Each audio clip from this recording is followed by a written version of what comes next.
Tonight we descend into the brown silence of southern Mesopotamia, where clay remembers what people forgot. In the early 20th century, excavators working among the ruins of ancient cities began lifting tablets from dust, brick fall, and temple debris. Many were small enough to rest in your palm, yet heavy with vanished voices. Scholars at the University of Pennsylvania, the British Museum, and Oxford later helped read these marks, not as decorations, but as records of grain, labour, kings, offerings, floods, and loss. So, before you get comfortable, take a moment to like the video and subscribe, but only if you genuinely enjoy what I do here. And as the night settles around you, post where you're listening from and what time it is there. Somewhere, perhaps, another listener is awake under rain, while you drift beneath a warmer sky. Now you're standing in the low light of an excavation trench. The air smells of baked earth, old straw, and a faint mineral dryness. A worker brushes loose soil from a lump of clay, careful not to break the corners. At first, it looks ordinary, a hardened scrap, a broken thing. But then the surface catches the sun, and rows of wedge-shaped signs appear, pressed by a reed thousands of years ago. There is no grand announcement, only dust and breath. The tablet does not say, in plain words, that a forgotten people vanished. Ancient records rarely offer that kindness. They speak sideways. They list workers who stop appearing. They name towns that fade from later records. They preserve offerings to gods whose temples are no longer rebuilt. They count barley for people whose names belong to no later family line. That is how disappearance often enters history. Not as thunder, but as accounting. Sumer, as records confirm, was one of the earliest urban civilizations known to archaeology. Its cities, including Uruk, Ur, Eridu, Lagash, and Nippur, rose in the riverlands of what is now southern Iraq. By the 4th millennium before the Common Era, people there had built temples, organised irrigation, traded across long distances, and developed one of the world's earliest writing systems. Yet writing did not begin as poetry. It began with things: sheep, jars, fields, rations, workers, measures of grain. You can almost hear the tired scratch of administration. The ancient office at sunset, the scribe pressing signs into damp clay while someone nearby complains softly about missing barley. Humanity discovers writing, and the first miracle is paperwork, naturally. But inside that paperwork, a deeper unease waits. Some Sumerian records seem to describe a world already old when kings began to boast. Their king lists speak of cities before a great flood, reigns impossibly long, and authority descending from heaven to one place, then another. Their myths remember earlier beings, primeval cities, divine plans, and human labour set into motion within a system older than ordinary memory. Modern scholars treat these texts carefully, as literature, theology, political memory, and tradition. Still, there remains a serious scholarly debate about how much real social memory may be hidden inside them. Some historians argue that these stories preserve echoes of floods, migrations, and political collapse. Others caution that myth cannot be handled like a broken census. Both views matter, especially in the dark. You do not need to choose too quickly. For now, you only listen. Imagine the tablet turning slowly in a museum drawer under clean electric light. Its clay was once soft mud from a riverbank. Someone shaped it, marked it, dried it, and perhaps expected it to serve one simple purpose: a record of distribution, a temple note, a memory aid for people already surrounded by too much to remember. Then fire, burial, or accident hardened it. A minor document survived the death of cities. That is the strange mercy of clay. Papyrus rots, leather decays, wood burns. But clay, once baked by chance or violence, becomes stubborn. It waits beneath collapsed walls while languages change above it. while empires arrive with trumpets and leave with weeds growing through their gates. And somewhere in those records you begin to sense absence. Not one absence, but many. A place name appears in older layers, then weakens. A class of workers is listed, then replaced. A shrine receives offerings, then disappears beneath a later sacred building. A group may have been conquered, absorbed, resettled, renamed, or slowly pushed away by hunger and water. Ancient scribes do not pause to explain it for you. They assume their world is obvious. It is not obvious now. That is the quiet mystery. The phrase forgotten people does not have to mean a single lost tribe waiting beneath a perfect label. It may mean several communities who lived in the marshes, villages, and early settlements before later city culture swallowed their names. It may mean people whose language left traces, but not a literature. It may mean families counted as labour, never as ancestors. A quirky tradition, often discussed at the edge of Sumerian lore, tells of sages who came from the deep waters before kingship fully settled among humankind. Some later writers imagine them as strange teachers of civilization, half-remembered through priestly storytelling. Scholars do not treat such beings as literal historical visitors, yet the image is powerful because it suggests that even the Sumerians imagined wisdom, arriving from an older, hidden world. Perhaps that is why the records feel haunted. They do not simply describe beginnings, they suggest earlier beginnings. Long before recorded history, people were already changing river channels, learning seeds, burying children, honouring places, and watching the sky. Long before a scribe pressed signs into clay, someone walked these plains and knew the smell of floodwater. Someone heard reeds clicking in the wind. Someone watched strangers approach along a canal and wondered whether they brought trade, marriage, taxes, or trouble. The sudden end of such people may not have been sudden to them. It may have unfolded as bad harvests, one season after another.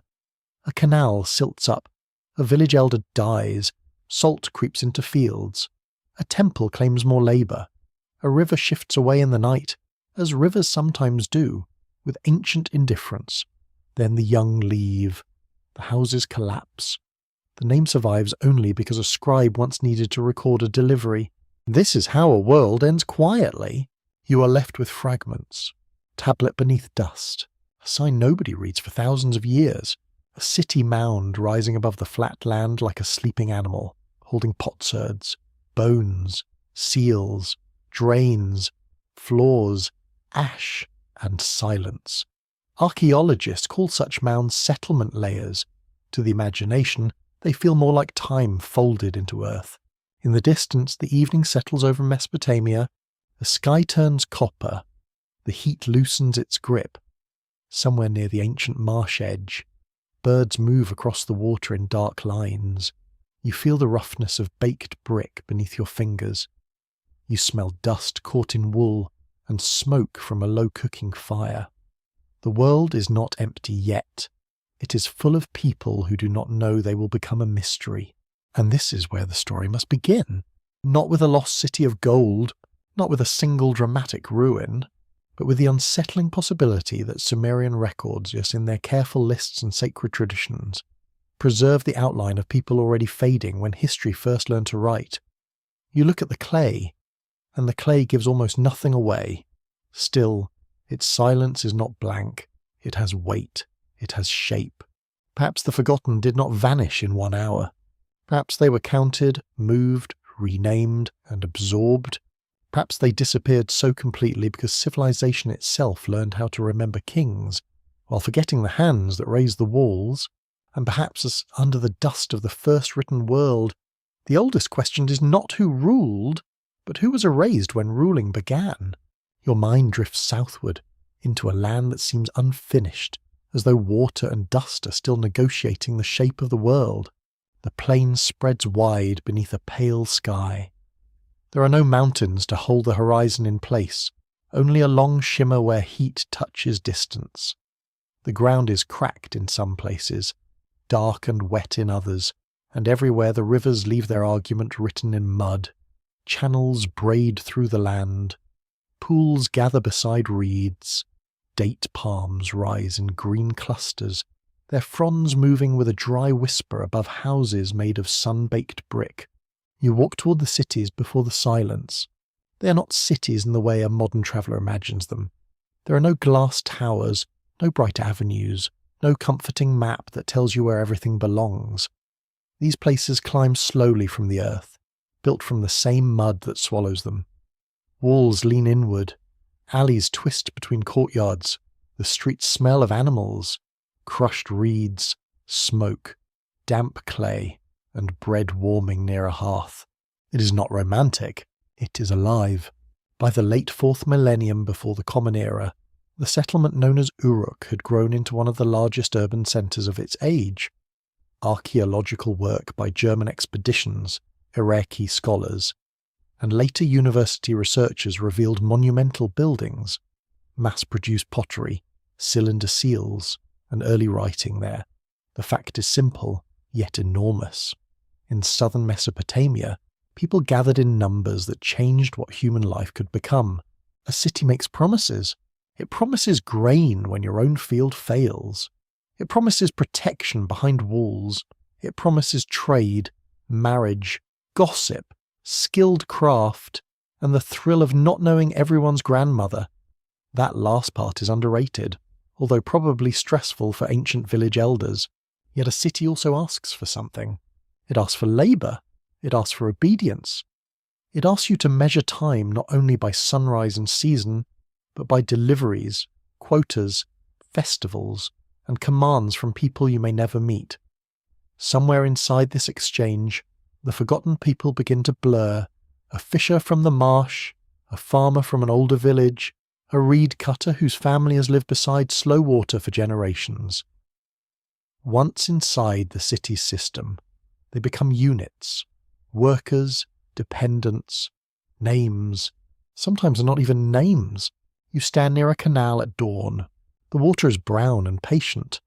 Men guide narrow boats loaded with reeds. Women carry baskets of grain. Children move between walls with the quick seriousness of children everywhere. Donkeys bray from a courtyard. A potter turns wet clay with steady hands, coaxing vessels into shape. Above all of it, a temple platform rises, broad and pale, catching the first light. The temple is not merely a place of prayer. It is storage, authority, memory, and spectacle. It gathers offerings. It distributes rations. It organizes hands.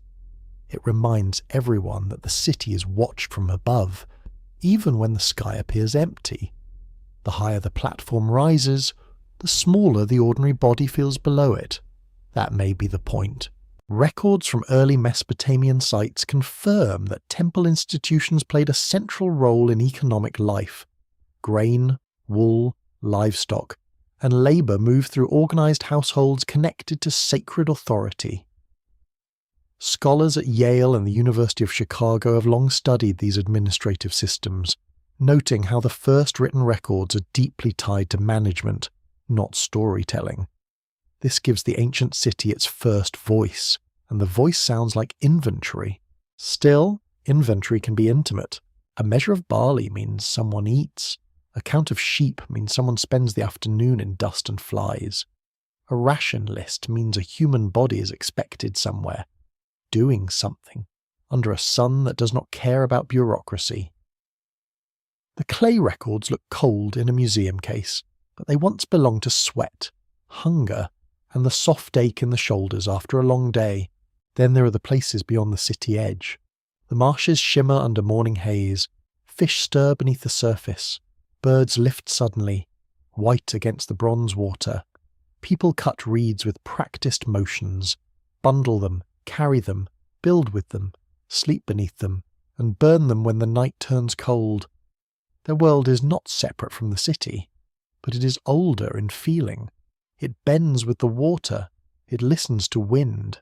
Some archaeologists have argued that southern Mesopotamian urban life depended heavily on a broad landscape of smaller settlements, wetlands, herders, fishers, and farmers. A continuing debate asks how much early urban growth came from local development and how much from migration, trade, or pressure from surrounding communities? The answer remains unsettled, partly because mud brick dissolves, marsh life leaves delicate traces, and ordinary people rarely designed monuments for future professors. This uncertainty matters. It leaves room for the forgotten. You may picture them at the threshold of the city, not as ghosts, but as practical people with tired feet. They come with baskets, fish, hides, reeds, bitumen, dates, stories, and accents that city scribes do not bother to preserve properly. Perhaps they speak words that sound strange in official courtyards. Perhaps their gods are small and local, tied to a spring, a bird, or a dangerous bend in the river. Perhaps their ways are tolerated until they become inconvenient.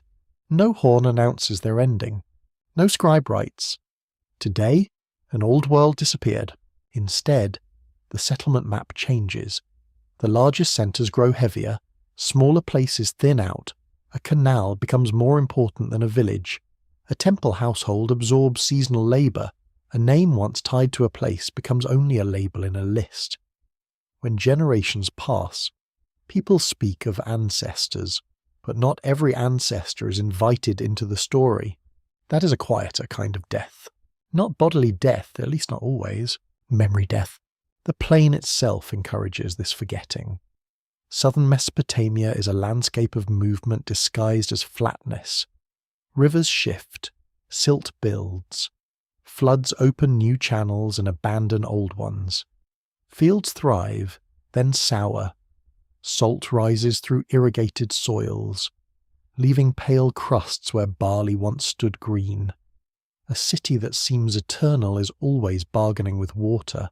You touch a wall in Uruk, or perhaps in a city like Eridu, where tradition placed beginnings in deep antiquity. The brick is warm, grainy, almost fragile. It was made by hands pressing mud into moulds, then leaving it beneath the sun. Millions of such bricks built the ancient world, and almost all of them remember fingerprints without remembering names. A fringe curiosity lingers around Eridu, the city later tradition imagined as one of the first seats of kingship and sacred order. Some modern enthusiasts have treated it almost like a forbidden origin point, a place where civilization descends fully formed from mystery. That goes too far, of course. Archaeology shows long development, not sudden magic. Yet the fascination is understandable, because Eridu feels less like a beginning than a memory of beginnings layered upon beginnings. You hear sandals scuffing through an alley, a dog sleeps beside a doorway, someone laughs from a roof where laundry dries in the heat. A priestly official counts jars in a shaded room. A boatman curses softly as his load catches on a bank. Smoke from cooking fires settles low, mixing with the scent of onions, fish, dung fuel, and river mud. The city breathes through its gates. Outside, the older plain waits. Maybe the forgotten people are not hidden in a single ruin. Maybe they are spread through many ordinary scenes like this one, living between reed beds and storehouses, between kinship and institution, between the old rhythm of water and the new rhythm of organised power. Their sudden end may be a historian's illusion, created because records appear only when the city begins counting. Before that, they are not absent. They are merely unwritten, and so you stand beneath the high, fading light, listening to the slow creak of boats and the low murmur of workers returning through dust. The first cities rise around you, impressive and uneasy. They gather life into patterns. They make memory more durable. They also decide what memory is worth keeping. The heat softens. The sky deepens.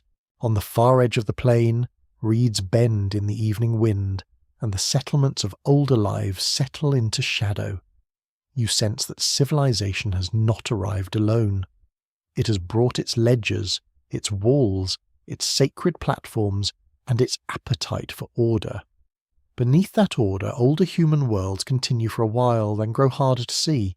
Not because they were nothing, because the city learned to speak louder. For a moment, it feels as though the room has narrowed into one small rectangle of clay. You're no longer beneath the open sky. You're inside a storeroom where the air is cooler, but thick with the smell of dust, wool, oil, and dried reeds. Light enters through a high opening and falls across baskets, sealed jars, and tablets stacked like sleeping insects. Somewhere nearby, a scribe wets the end of a reed and prepares another surface for marks that will outlive his bones. The marks look simple at first. A wedge, a line, a cluster. Yet each sign is a little gate. Behind it stand people who carried grain, measured fields, cleaned canals, wove cloth, baked bricks, and waited for someone important to decide what they were owed. Writing gives them shape, but only in fragments. It does not ask whether they were afraid. It does not ask whether they missed home. It asks how much barley they received. Records confirm that early cuneiform developed from earlier accounting systems, including tokens and impressed clay ceilings used to track goods. Scholars at the University of Chicago and Oxford have described this transformation as one of the great turning points in human administration, before literature, before hymns, before royal inscriptions. The marks helped control things that move through human hands. This is both magnificent and slightly rude. Humanity reaches one of its highest inventions, and the first question is basically, where did the goats go? The joke is gentle because the truth is serious. Once a society writes things down, it also creates a new kind of silence. Those who enter the record badly can disappear behind the categories assigned to them. You lean closer to a tablet. The signs might list rations for workers. Another might name fields belonging to a temple household. Another might record sheep, jars of oil, or bundles of reeds. A person appears as a sign group attached to a task, a quantity, or a place. Then the line ends. Their whole life, at least in the surviving archive, occupies less space than a fingernail. Still, names matter. Some names in early Mesopotamian documents sound Sumerian. Others are harder to place. They may belong to neighbouring peoples, migrants, servants, captives, traders, or local groups whose languages were not fully preserved. The clay does not explain its accents. It does not pause politely and say, "This person came from a community later forgotten." It merely records the sound as best it can, or changes it into a shape the scribe understands. There is an open scholarly debate about these unusual names and terms. Some researchers see them as evidence for deep cultural mixture in the earlier cities. Others warn that uncertain readings can tempt modern imagination too far. A strange name does not automatically prove a lost nation. A borrowed word does not always reveal an erased people. Yet when many such fragments gather, they begin to feel like footprints on damp ground. You cannot see the walkers, but the mud remembers pressure. Consider a list from a temple office, not famous enough to attract tourists. The scribe presses the names one after another, perhaps bored, perhaps hurried, perhaps wishing the supervisor would stop hovering. Here is a woman assigned to grinding grain. Here is a man attached to canal work.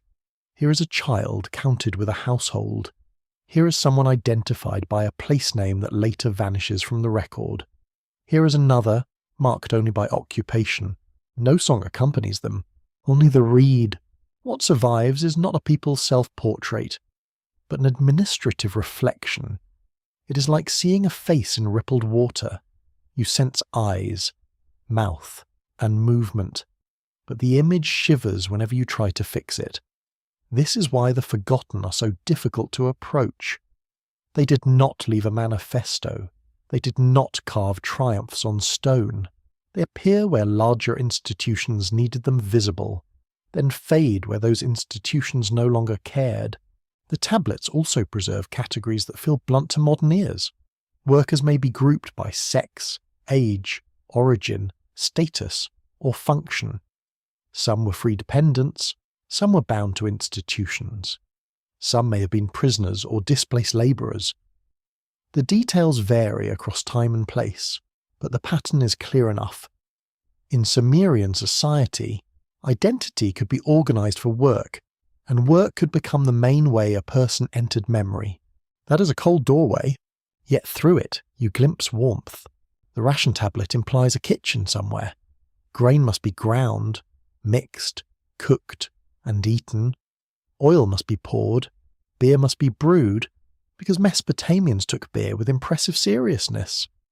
In fact, one charmingly earthy detail from Sumerian culture is that beer was thick enough to drink through straws, partly to avoid floating husks. Ancient leisure, apparently, came with filtration problems. You hear the soft bubbling of a brewing jar. You smell sour grain and warm bread. A worker receives barley at the end of a hard day and returns through a lane where children chase each other between walls. His name may be difficult for the scribe, but someone at home says it perfectly. Someone knows how he limps when tired. Someone recognizes his laugh before he enters the doorway. The records do not give you that, but they allow you to imagine its outline. Now the fragments turn darker. In some archives, names connected to certain places, offices, or groups become less common across time. Sometimes this is because the archive ends. Sometimes the institution changes. Sometimes political power shifts. Sometimes people themselves are moved, merged, or lost.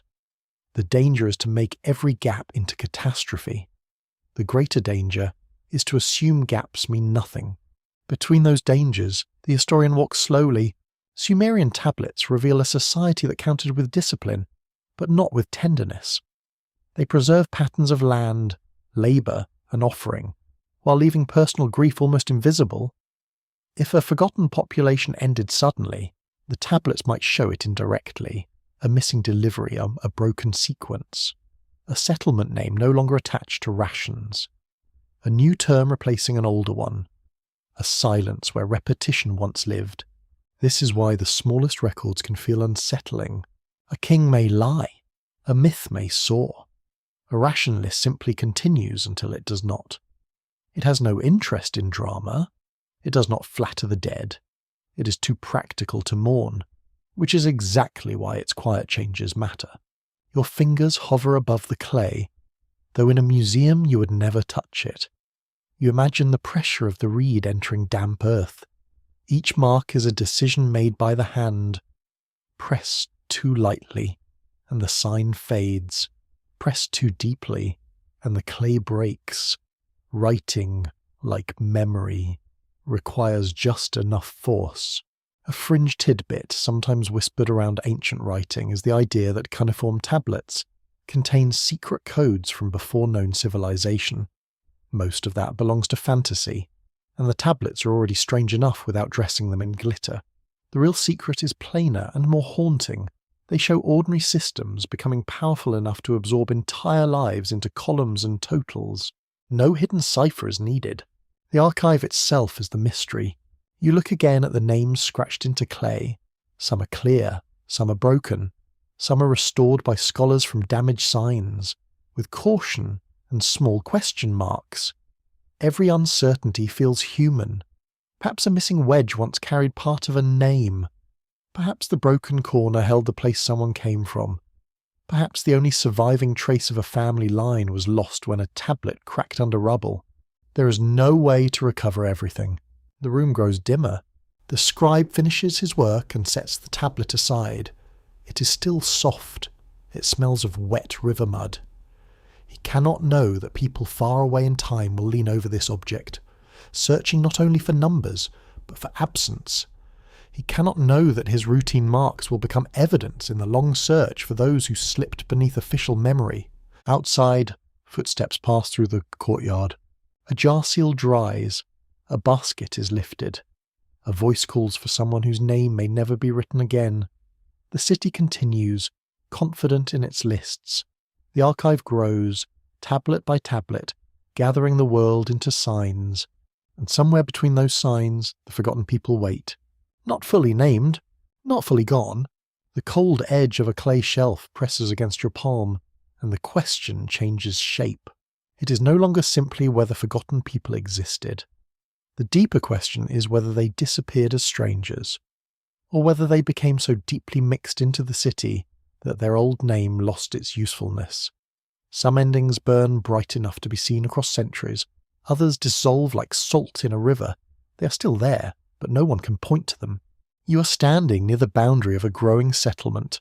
Behind you, the city is noisy with trade, animals, and argument.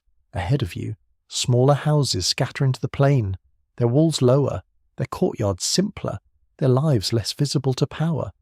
Smoke rises from cooking fires. A woman shakes dust from a woven mat. A boy carries water in a jar too large for him, because childhood has always been slightly overburdened. These are the people without descendants, at least in the records. Not because their bodies left no children, that would be too neat. And history dislikes neatness. They may have had many descendants, but those descendants may have spoken another language, served another temple, married into another community, or accepted a new name that better fit the world around them. The body continues. The label dies. A people can survive biologically and vanish historically. That is an uncomfortable thought. It sits quietly beside you. Archaeological studies of early southern Mesopotamia show long continuity in settlement, craft, agriculture, and ritual practice, even when political systems changed. Researchers from institutions such as Cambridge, Yale, and the University of Pennsylvania have helped trace these patterns through pottery, architecture, burials, and environmental evidence. The mainstream fact is important. Civilizations are rarely built by one pure group arriving like actors on a clean stage. They form through layers of local life, contact, borrowing, conflict, and adaptation. The forgotten people may have been one of those layers. Imagine an older village community along a canal. Its people know the best fishing pools, the places where reeds grow thickest, the safe crossing points after flood season, and the patches of soil that respond kindly to barley. Their knowledge is practical, inherited, and hard-won. Then a larger city expands its reach. Officials arrive, not necessarily with swords, but with tablets, seals, and expectations. This is how power can look ordinary. A survey of fields, a new canal duty, a demand for grain, a temple agent offering protection and requiring service, a marriage arranged with a family closer to the city, a child taken into an institutional household to grind, weave, carry, or learn. No single moment feels like the end of a people. Yet, after generations, the old village name is a memory kept by the elderly, then a joke, then a sound nobody explains. There are several possibilities. They may have been absorbed, they may have been displaced, they may have been destroyed, they may have been renamed so completely that the question itself becomes slippery. Ancient history often forces you to hold many possibilities at once, like water cupped in both hands, squeeze too hard, and everything escapes. A council of scholars still debates how to interpret population change in early Mesopotamia. Some emphasize migration from surrounding regions, including highland and steppe zones. Others focus on local development from earlier farming and marsh communities. Still others study how institutions created identities that may not match ethnic groups at all. The argument remains open because clay tablets name workers more easily than they name belonging. Belonging is harder to write. A person belongs to a mother, a courtyard, a canal bend, a god, a song, a bread recipe, and a smell of wet earth after floodwater falls. Administration prefers cleaner categories: worker, dependent, foreigner, shepherd, weaver, canal labourer. These words are useful, but they flatten the person. Ancient bureaucracy had many talents, and emotional nuance was not its strongest. You hear a gate creak. A group enters the city with bundles on their backs. Their sandals are whitened with dust. They have come from a settlement affected by poor water, or by conflict, or by a shift in authority. A clerk asks questions. Someone translates. Names are spoken, misunderstood, corrected, then pressed into clay as best as the scribe can manage. The people are alive, tired, hungry, and perhaps relieved to be within walls. To the archive, they become entries. That movement from life to entry is gentle only from a distance. Up close, it has texture. A grandmother worries that her grandchildren will stop honouring a local shrine. A father learns that his skill with boats now belongs to a temple schedule. A young woman discovers that the city has different songs for the same moon. A child learns the official language faster than his parents and begins answering for them.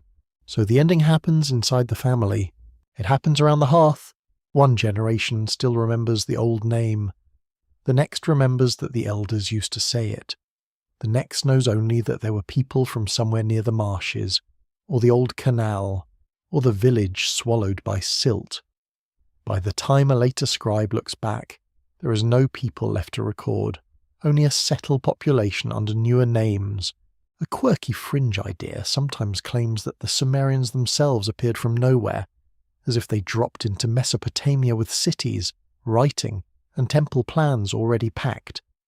It is a tempting image, like civilization arriving with luggage. But archaeology does not show a sudden magical entrance. It shows development, mixture, and earlier roots. The strangeness is not that Sumer came from nowhere. The strangeness is that the many somewheres beneath it are so difficult to hear. The absence of descendants in records can also reflect social rank. Elites love ancestry. They polish it, stretch it, decorate it, and occasionally improve it with creative confidence.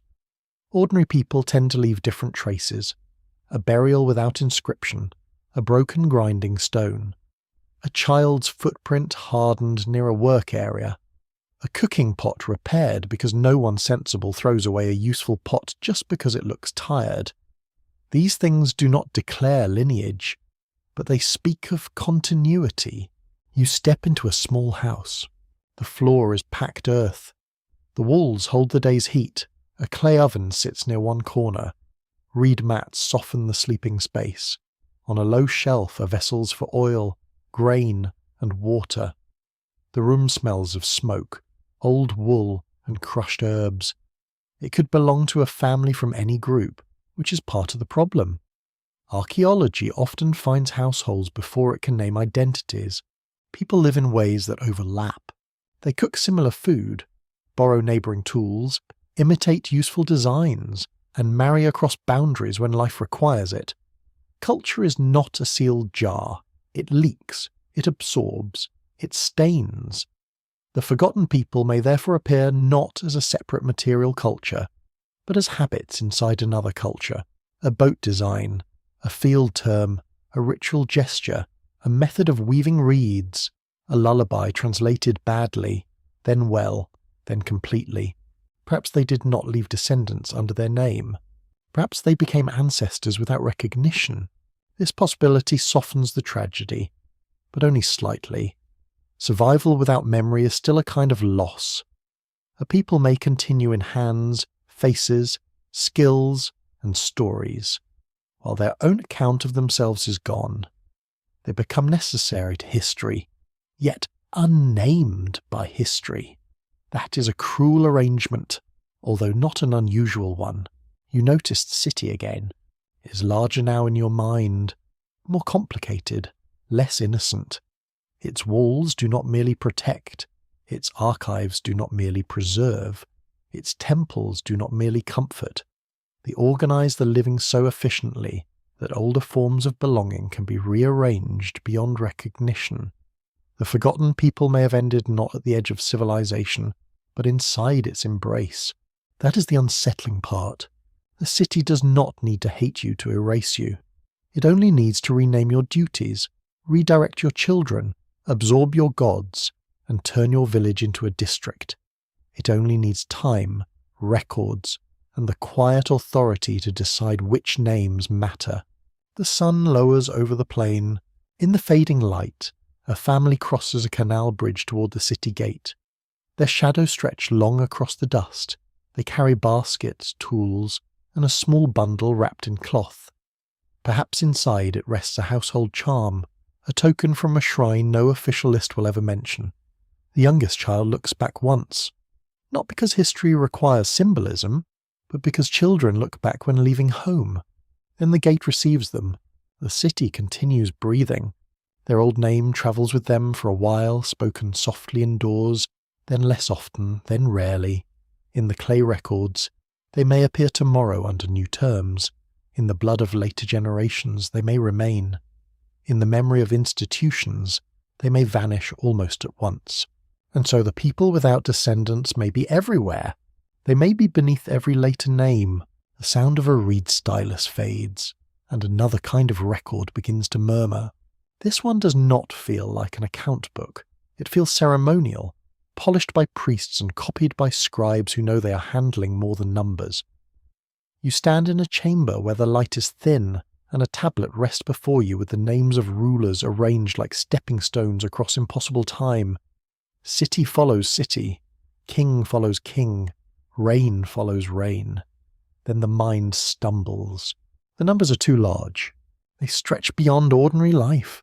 Before kings had crowns in the familiar sense, before palaces made authority look permanent, the Sumerian tradition imagined kingship as something that descended from heaven. It moved from city to city, as though power itself were a sacred object handed across the plain. Eridu receives it, then another city, then another. The list is not a simple chronicle. It is a map of legitimacy, memory, theology, and political desire. It is also strangely beautiful. You read it slowly, not as a spreadsheet of reality, but as an ancient attempt to explain why anyone should rule anyone else. That question has been bothering humans for a very long time. Kings prefer impressive answers. Because I said so rarely looks dignified on clay, even with good penmanship. The Sumerian king list is known from several copies, and scholars from major universities and museums have studied it as one of Mesopotamia's most important literary records of rulership. Its earliest rulers are assigned reigns lasting thousands of years, while later dynasties move closer to human scale. Records confirm that some later names correspond to historical rulers, while earlier sections move in the misty territory between tradition, myth, and political memory. This shifting scale matters. At the beginning, time is vast, almost dreamlike. Human generations disappear inside numbers too large to hold. Then, gradually, the years shrink. The world becomes more recognizable. Kings become less cosmic and more administrative. It is as though the record preserves not only rulers, but a descent from sacred distance into human history. The forgotten people may be hidden in that descent. Not named, of course. The list does not care about reed cutters, marsh families, herders, or displaced villagers. It cares about cities that held kingship. Yet the cities named before the flood may point toward a memory of landscapes, communities, and sacred centres older than stable dynastic history. When ancient scribes placed authority in those earlier places, they may have been gathering fragments from traditions already worn smooth by repetition. A debate continues among Assyriologists about the early portions of the king list. Some treat them mainly as ideological literature, designed to connect later rulers with a sacred past. Others wonder whether faint memories of real early settlements and disruptions are embedded within the structure. No careful scholar accepts the enormous reign lengths literally, yet the presence of named antediluvian cities invites a softer question. What kind of memory needed such enormous numbers to survive? Perhaps it was not memory as modern history understands it. Perhaps it was awe. Long before recorded history became tidy, communities carried the past through recitation, ritual, genealogy, and place. A city mound was not just old soil, it was proof that others had lived there. A ruined platform, a buried shrine, an abandoned canal, or a strange layer of silt could become part of a story about ages before the present one. If a people vanished from ordinary lineage, they might survive only as the atmosphere around a sacred beginning. You can imagine a storyteller in a courtyard at dusk. Children sit close because the evening has cooled. Adults pretend not to listen, which is how adults listen best. The storyteller names the first cities, the ancient kings, the time when rule descended from the sky. Nobody interrupts to ask for exact dates. That would be poor manners, and also completely pointless. The story is not measuring time, it is enlarging it. Then comes the flood. In the king list, the flood cuts the sequence like a dark line through wet clay. Kingship is said to descend again afterward, beginning a new order. Whatever one makes of the tradition, the structure is unforgettable. Before, catastrophe. After. This pattern is one of the oldest ways humans make sense of rupture. A mainstream historical fact steadies the imagination here. Mesopotamia was vulnerable to severe flooding because its rivers flowed through low alluvial plains where channels could shift and overflow dramatically. Archaeologists have found flood deposits at some sites, though not one single flood layer covering all Sumerian cities at the same time. Scientific studies published through leading research circles have shown that environmental change in river societies can create powerful memories, especially when water destroys homes, fields, and graves. So the flood story may hold many waters. It may remember local disasters. It may express theological renewal. It may mark political transition. It may preserve the felt end of earlier communities whose settlements lay in places later swallowed, abandoned, or rebuilt. The forgotten people become possible again, not as a named tribe beneath the flood, but as lives compressed into a mythic division. They belong to the before, where reigns are enormous and the ordinary human outline is blurred. A quirky tradition surrounds those earliest times through the later memory of ancient sages, figures said to have brought knowledge, ritual order, and civilization's arts to humankind. In later Mesopotamian imagination, these sages belong to the age before the flood, like keepers of a world too old for normal genealogy. Fringe writers have treated them as proof of visitors or lost super-civilizations. The calmer reading is more interesting. They show that Mesopotamian tradition imagined culture as inherited from a depth it could not fully explain. You sit with that depth. The air smells of lamp oil and dry clay. The tablet surface is uneven, carrying the marks of copying, handling, damage, and repair. A scribe copying the list may not think he is preserving the vanished. He is preserving kingship, yet kingship casts shadows. Wherever a king appears, there are subjects. Wherever authority descends, someone must receive it, obey it, resist it, or be pushed aside by it. Before kings had crowns, people had obligations. They cleared canals, tended animals, harvested grain, built platforms, carried bricks, and followed local leaders whose names never entered any official list.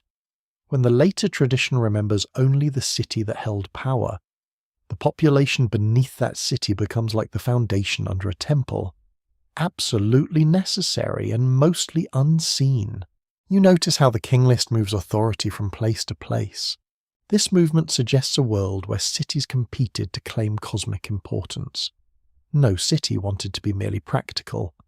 Each wished to stand at the centre of order. To say kingship had descended there was to place that city inside a sacred sequence. It was politics, wearing a long ceremonial robe and walking very slowly so everyone noticed. Yet beneath the robe, there is anxiety. If kingship can move, then power is not permanent. If flood can interrupt the world, then civilization is fragile. If ancient cities can lose their place in the sequence, then human order rests on something less stable than stone. The forgotten people may have known this without needing a scribe to explain it.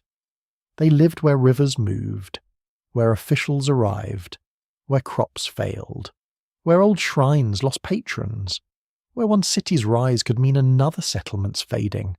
The hidden timeline is not a straight road. It is layered like mud after floodwater withdraws. Sacred memory lies over political memory. Political memory lies over local memory.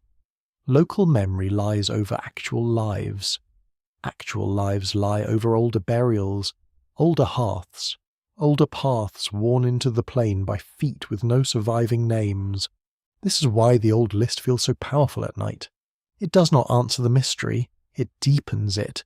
It tells you that the Sumerians themselves believed history stood on earlier foundations. They imagined rule before the flood, cities before the present order, and a rupture after which the world had to begin again. Whether literal, symbolic, political, or all three. The pattern opens a door in the floor of time. You look down. The door is not locked. Beyond it, the first kings are less important than the people around them. The list gives you rulers who lived too long, cities that shine through myth, and a flood that divides existence. But in the shadow of every impossible reign, ordinary generations pass by the thousands. They farm, love, fear, build, bury, and vanish beneath the grandeur of numbers. Perhaps that is the hidden cruelty of ancient chronology. A king receives 36,000 years. A worker receives one ration line. The chamber grows quieter, the lamp flame bends, then steadies. Outside, somewhere beyond the walls of memory, the flat land waits under stars. You feel how old the human wish for beginnings is, and how often beginnings are made by covering what came earlier. The first crown is never truly first. It is placed upon a mound of older hands, and in the long, dim age before kings became historical, the forgotten people may have lived close enough to be used, remembered enough to be mythologized, and voiceless enough to be lost. The smell changes first, and the whole ancient world opens differently. It is no longer the dry scent of storerooms and baked walls. Now the air is wet, green, and heavy with reeds. Mud pulls softly at your feet. Insects tremble above the water. Somewhere beyond the reed beds, a bird cries once, then disappears into the bronze haze. The marsh does not announce itself with stone. It speaks in ripples, shadows, and the low creak of boats. You stand where land forgets its boundaries. The rivers slow here, spreading into pools, channels, reed islands, and shining flats. A person raised in such a place does not think of water as scenery. Water is path, wall, field, mirror, danger, and storehouse. It decides where you sleep, what you eat, how you travel, whom you meet, and what you fear when the sky darkens. The marshes remember first because they were never passive. They shaped the earliest life of southern Mesopotamia as surely as temples shaped the cities. Long before the most famous royal names, people built reed houses, trapped fish, gathered birds, cut rushes, and moved by narrow boats through channels that change with the season. Their settlements did not always rise into durable mounds. Their materials bent, floated, rotted, and returned to the water. That is a serious problem for memory. Stone ruins flatter archaeologists by remaining rude and visible. Reed architecture is more discreet. It serves a family, shelters a fire, holds back the wind, then decays as if embarrassed by attention. A whole community can live with skill and abundance, yet leave far fewer traces than a later brick platform built by organised labour. Records and archaeology confirm that southern Mesopotamian communities depended on wetland resources, including fish, reeds, birds, and water transport. Researchers at major institutions, including the University of Pennsylvania and British archaeological teams working in Iraq, have described how the marsh environment supported both local households and urban economies. The city may have kept tablets, but the marsh supplied movement, building material, food, and knowledge. You hear a boat slide through reeds. A pole enters the water with a soft gulp. The boatman pushes, pauses, then pushes again. His craft is narrow and practical, built for channels where a careless turn means becoming an entertainment for mosquitoes. Beside him lies a bundle of cut reeds. Near his feet, fish twitch in a basket. The morning is not romantic to him. It is work. Still, it is beautiful. Light breaks into pieces on the water. Dragonflies flicker like blue sparks. Smoke rises from a reed hut on a small island of firmer ground. A woman ties bundles with quick motions, her fingers moving faster than thought. Children learn the channels before they can explain them. They know which reeds cut skin, which pools hide fish, and whether mud will swallow a careless ankle. In such a landscape, identity may follow water more than walls. A community might belong to a channel that later dries, It might belong to a fishing ground that shifts after flood. It might honour a small shrine built on reeds and clay, renewed again and again because nothing there remains fixed.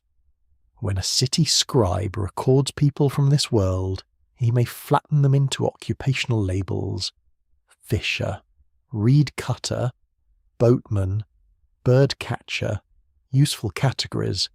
Yes, but poor portraits. The marsh people become hands attached to resources. That is how a living culture thins into administration. There is an ongoing scholarly debate about how much of early Sumerian civilization grew from marshland lifeways. Some researchers emphasize farming villages and temple-centered towns. Others stress the ecological importance of wetlands, arguing that boats, reeds, fish, and seasonal mobility were central to the region's development.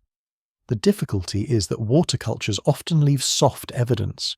While cities leave archives that brag without always meaning to, the marsh rarely brags. It endures. This quiet endurance makes the idea of a sudden ending more complicated. A marsh community can vanish from one place because a channel moves, yet continue elsewhere. It can be absorbed into a temple economy, yet retain habits at home. It can lose a name while keeping its boat designs, songs, and fishing knowledge alive. To the archive, that looks like disappearance. To the water, it may look like rearrangement. Perhaps the forgotten people did not fall. Perhaps they drifted. A quirky fringe tidbit clings to these waters through later legends about beings who came from the deep and taught civilization skills. These stories, reshaped over centuries, sometimes invite wild claims about mysterious visitors rising from the sea. A calmer imagination sees something more human. To city dwellers dependent on marsh experts, water people may have seemed to possess an older knowledge, practical and uncanny, born from a place that land-based scribes never fully controlled. There is gentle humour in that. The city builds temples and invents writing, and still needs someone who knows where the fish are. Civilization can be very grand. Right up until dinner depends on a damp man in a reed boat. You move deeper into the wetland. The soundscape thickens. Frogs pulse in hidden places. Reeds rub together with a dry, papery hush above water that smells of silt and living decay. A distant bell on an animal's neck sounds strangely delicate. The sun climbs, and the air grows close. Sweat gathers beneath linen. The world feels half-made from breath. Here, an ending could come as silence across water. Not battlefield silence, settlement silence, a hut abandoned after sickness, nets left hanging because the family has moved, a shrine no longer renewed, its reed walls collapsing into the mud, a channel blocked by silt, forcing boats elsewhere, a new administrative demand pulling workers towards city projects, a generation raised closer to the temple granary than to the fishing pool of its grandparents. Soon the old place has no daily witness. Water covers the post holes. Birds nest where people once slept. The marsh has no need to preserve loss in straight lines. It folds it back into growth. Reeds return. Mud seals footprints. Fish move through flooded rooms. What seems sudden to archaeology may have been a slow loosening, a sequence of practical choices made under pressure. Leave now, return later, marry there, work for them. Cut reeds for the temple. Send the child to the city. The ancient records may only catch the final administrative shape. A worker group appears attached to a city household. A delivery of reeds is noted. Fish arrive in measured amounts. Boats are assigned. Behind these entries stands a watery world of skill, kinship, and memory. Yet the record does not preserve the marsh at its own scale. It reduces an ecosystem to supply. You pause beside a reed house. Its walls are woven with patient craft. The interior smells of smoke, fish, mats, and damp earth. A clay hearth sits low. Baskets hang above the floor to keep food away from water and small hungry creatures with no respect for property rights. Outside, a boat is tied to a post. It knocks lightly as small waves pass. This house could vanish in one season. That does not mean the life inside was simple. It means the materials were honest about impermanence. Brick pretends to last. Reed admits the truth. Everything must be repaired. Everything leans. Everything depends on hands returning again and again. A forgotten people of the marsh would be especially vulnerable to historical erasure. Their buildings decay. Their boundaries shift. Their names are translated into jobs. Their sacred places leave traces that later excavators may mistake for ordinary debris if they are drawn into the city. Their wetland identity may survive only as expertise, and expertise rarely receives a genealogy. You look toward the distant city mound, faint above the flatness. It seems solid from here, almost arrogant. Yet it too depends on water. Its fields require canals. Its walls require mud. Its roofs require reeds. Its kitchens require fish, fuel, and transport. But the marsh is not outside civilization. It is one of its lungs. The city breathes because the wetland breathes. Perhaps that is why the forgotten people are so hard to separate. They are not merely neighbours of Sumer. They are woven into its daily survival. They may stand behind the first boats, the first reed buildings, the first water routes, and the first habits of living with flood rather than simply fearing it. Their end, if it was an end, may have been the moment their knowledge became common enough that no one remembered who first carried it. The sun lowers over the reed beds. Gold light lies across the channels. Birds return in dark patterns, stitching the evening sky. Smoke lifts from scattered huts. A child laughs, then is hushed by someone preparing food. In the distance, the city waits for deliveries, offerings, labour, and news. The marsh answers in boats, and beneath that ordinary exchange, an older human world trembles at the edge of visibility. It does not shout from stone. It does not carve its kings. It leaves ripples, fibres, fish bones, post holes, and names changed by other tongues. The marshes remember first. They also forget most gently. The first thing you notice is the weight of the brick. Not one brick, not a wall, but the idea of millions of bricks pressed from mud, dried beneath the sun, and carried by bodies whose names have slipped away. You stand at the foot of a rising temple platform where the old ground has been cut, levelled, filled, and made obedient. The air tastes of dust and heat. Somewhere nearby, a mason wipes sweat from his face and sets another brick into place. The temple grows upward. The older earth sinks beneath it. This is how sacred buildings can become magnificent and troubling at once. They gather devotion. They organize festivals. They hold offerings for gods and grain for people. Yet they also cover what stood there earlier: a house, a courtyard, a burial, a shrine of reeds, a patch of hard-packed floor where someone once sat repairing a basket under the afternoon glare. No one asks the floor for permission. The new foundation arrives. Archaeological work across southern Mesopotamia confirms that temples were often rebuilt repeatedly on the same sacred locations. At sites such as Eridu, Uruk, and Nippur, later buildings rose over earlier levels, creating deep architectural sequences. Scholars from the University of Chicago, the University of Pennsylvania, and other major research institutions have studied these layers as evidence of continuity, renewal, and changing religious authority. The mainstream fact is calm enough. Its implications are not. A temple rebuilt again and again does not simply preserve holiness. It edits it. Each new level chooses which older shape matters, which wall can be cut through, which deposit should be sealed, and which memory should remain underfoot. Sacred continuity may look gentle from a distance, but on the ground it involves demolition, labour, and a very confident attitude toward yesterday. You walk along the edge of a construction trench. Below you are older layers, exposed for a moment like pages in a damaged book. One line of brick runs at a slightly different angle from another. A patch of ash marks burning. Broken pottery rests inside compacted fill. A small offering bowl sits where someone placed it deliberately, perhaps before the next building stage began. It is not treasure. It is more intimate than treasure. It is a gesture. Someone knew a change was happening. The temple built over absence might have been an act of renewal. It might also have been an act of replacement. If an earlier community honoured a local deity in a modest shrine, and a later urban institution built a larger temple there, the sacred place continues while the social world around it changes. People can point to the same spot and say it has always been holy. Yet the meaning of always has quietly shifted. That word can be dangerous. Always makes conquest sound like tradition. The forgotten people may be hidden beneath such holy continuity. Their sacred practices may have been absorbed into larger cults. Their local gods may have been renamed, paired with greater deities, or reduced to minor spirits in a wider pantheon.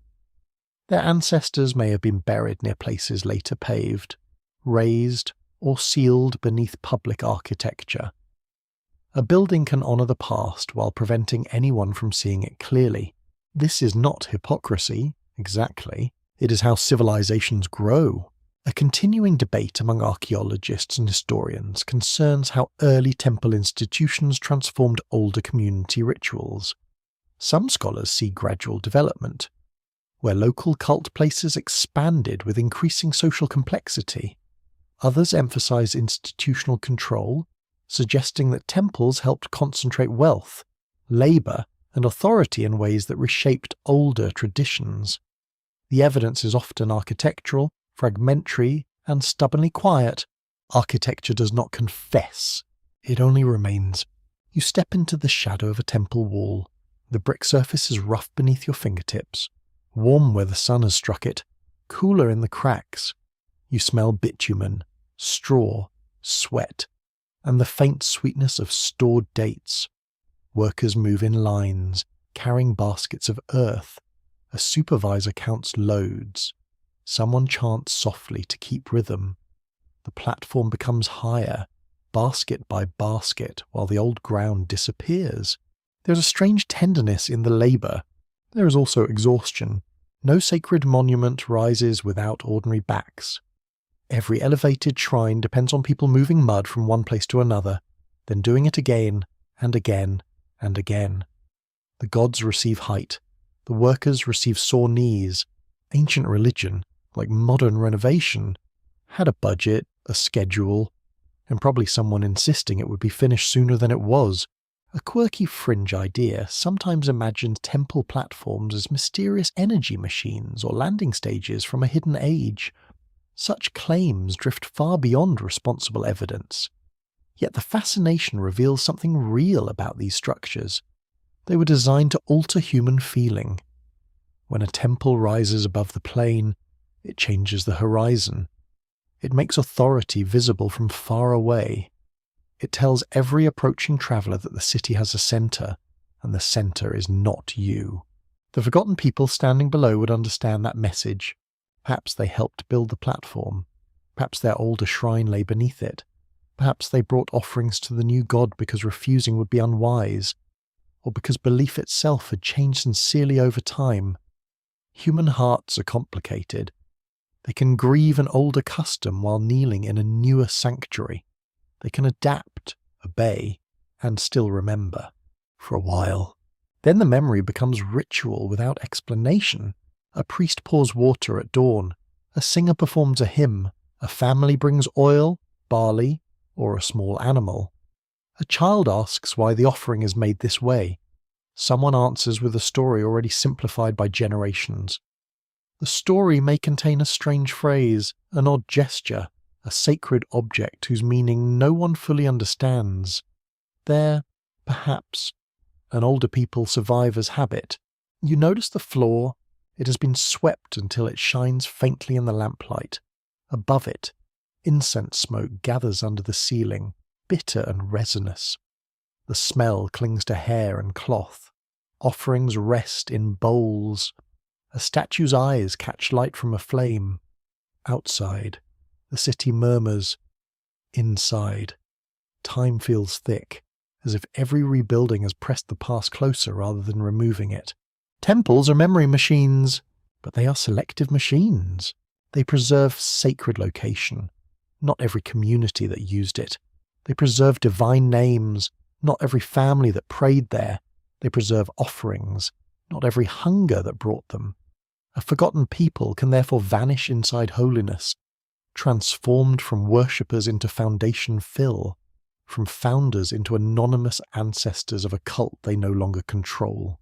This is one of the gentlest erasures, and maybe the most unsettling. No army is required, only reverence.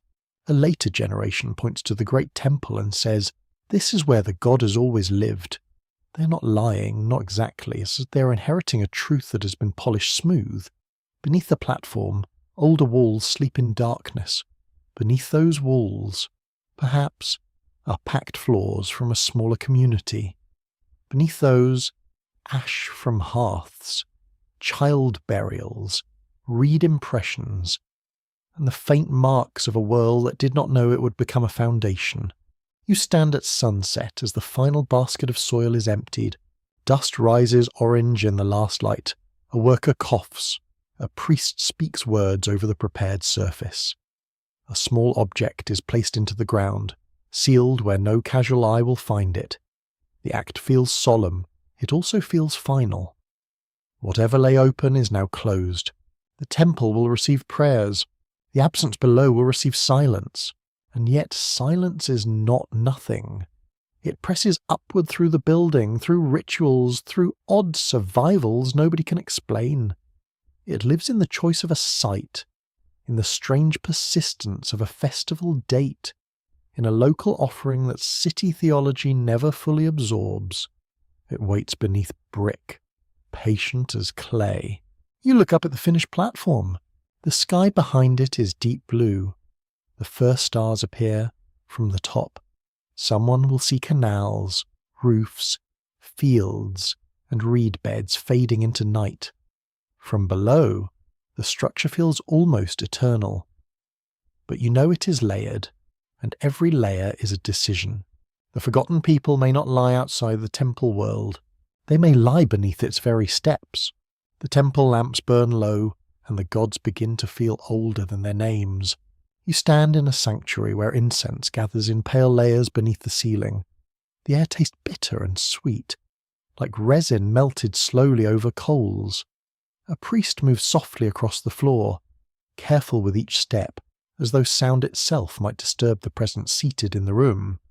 Before him rests a divine image, dressed, fed, washed, and treated not as symbol only, but as a living guest of terrifying importance. Yet even here, certainty trembles. The god has a formal name now. The temple has officials. The offerings have schedules. The hymns have proper words. Everything seems settled, and that is exactly when the older shadows become easier to sense. You begin to wonder what sacred powers lived here before the hymn became fixed, before the statue received its official face, before the city arranged the unseen world into ranks. Gods, too, can arrive late, not late in belief, perhaps, but late in records. A deity may be ancient in worship and still appear only when scribes begin writing. Another may grow from a local presence into a great city god. Another may absorb smaller powers until the older names become hidden inside titles, symbols, animals, or rituals. The pantheon looks orderly when written down, but living religion is rarely tidy. It behaves more like a river. It branches, floods, steals banks, and carries older waters within newer channels. Sumerian religion contained gods tied to cities, natural forces, crafts, fertility, kingship, water, sky, and the underworld. Mainstream scholarship, including work associated with Oxford, Yale, and the University of Chicago, confirms that divine traditions changed across time as cities rose, merged, competed, and reinterpreted their sacred pasts. That fact matters because a forgotten people may not vanish only through language or labour. They may vanish through worship. A local group could honour a marsh spirit, a river bend, a mother goddess, or an ancestral guardian. When a larger city takes control, that sacred presence does not always disappear. It may be renamed as an aspect of a greater deity. It may become a servant in a divine household. It may survive as a ritual nobody explains clearly because everyone insists it has always been done. Always again, that dangerous little word. You hear a drum beat from an outer court, slow and hollow. The sound moves through brick like a pulse. Women bring offerings in shallow bowls. Men carry jars of oil. A child stares at the statue with the solemn confusion children reserve for adults and gods. The ritual is public, but part of it feels borrowed from somewhere smaller, older, and more intimate. Perhaps a gesture began in a village shrine. Perhaps a song once belonged to a reed house. Perhaps an offering of fish, milk, dates, or woven rushes carried the memory of people who knew the land before the temple bureaucracy arranged the divine family. No tablet announces this transfer. Sacred borrowing often happens gently, with great seriousness and very little paperwork, which is rare enough in Mesopotamia to deserve respect. A scholarly debate continues over how to reconstruct early Mesopotamian religion from later texts. Some historians argue that later myths preserve ancient layers of local belief. Others warn that written versions often reflect elite temples and scribal schools, not the full religious life of ordinary communities. The debate remains open because divine stories survive better when powerful institutions copy them. Small shrines do not employ many scribes. That's inconvenient for eternity. You move through a narrow passage where votive objects stand in rows. Little statues stare with wide eyes, hands clasped in endless attention. They are human substitutes, placed before the divine so worship may continue, even when the worshipper has gone home, fallen asleep, or wisely decided not to stand all night in a temple. Their faces are simple, patient, and oddly moving. The eyes seem too large. They have seen too much. In these votive figures, you sense the human hunger to remain visible before power. A person offers an image and hopes not to be forgotten by the god. Yet history reverses the wish. The statue may survive while the person's name does not. A body disappears. A prayer disappears. The stone servant remains in a museum case, still watching, still silent, still doing its ancient job better than anyone expected. Now consider the gods who stand behind these statues. Some are famous: sky, storm, wisdom, love, war, moon, sun, and the deep waters beneath the world. Others are obscure, appearing in lists or local offerings with little explanation. Some divine names are difficult to interpret. Some may belong to earlier cults, absorbed into Sumerian and Akkadian religious systems. Some carry traces of places or functions that outlived the communities that first shaped them. This is where the forgotten people breathe through theology. Not loudly, never loudly. They appear as a strange divine title, an odd ritual tool, an animal sacred in one city but not another, or a mythic episode that seems older than the text preserving it. A goddess may inherit traits from many local mothers. A water god may gather memories from communities that lived by canals and marshes. A temple hymn may polish a rougher story until it shines, and in that shine the earlier scratches nearly disappear.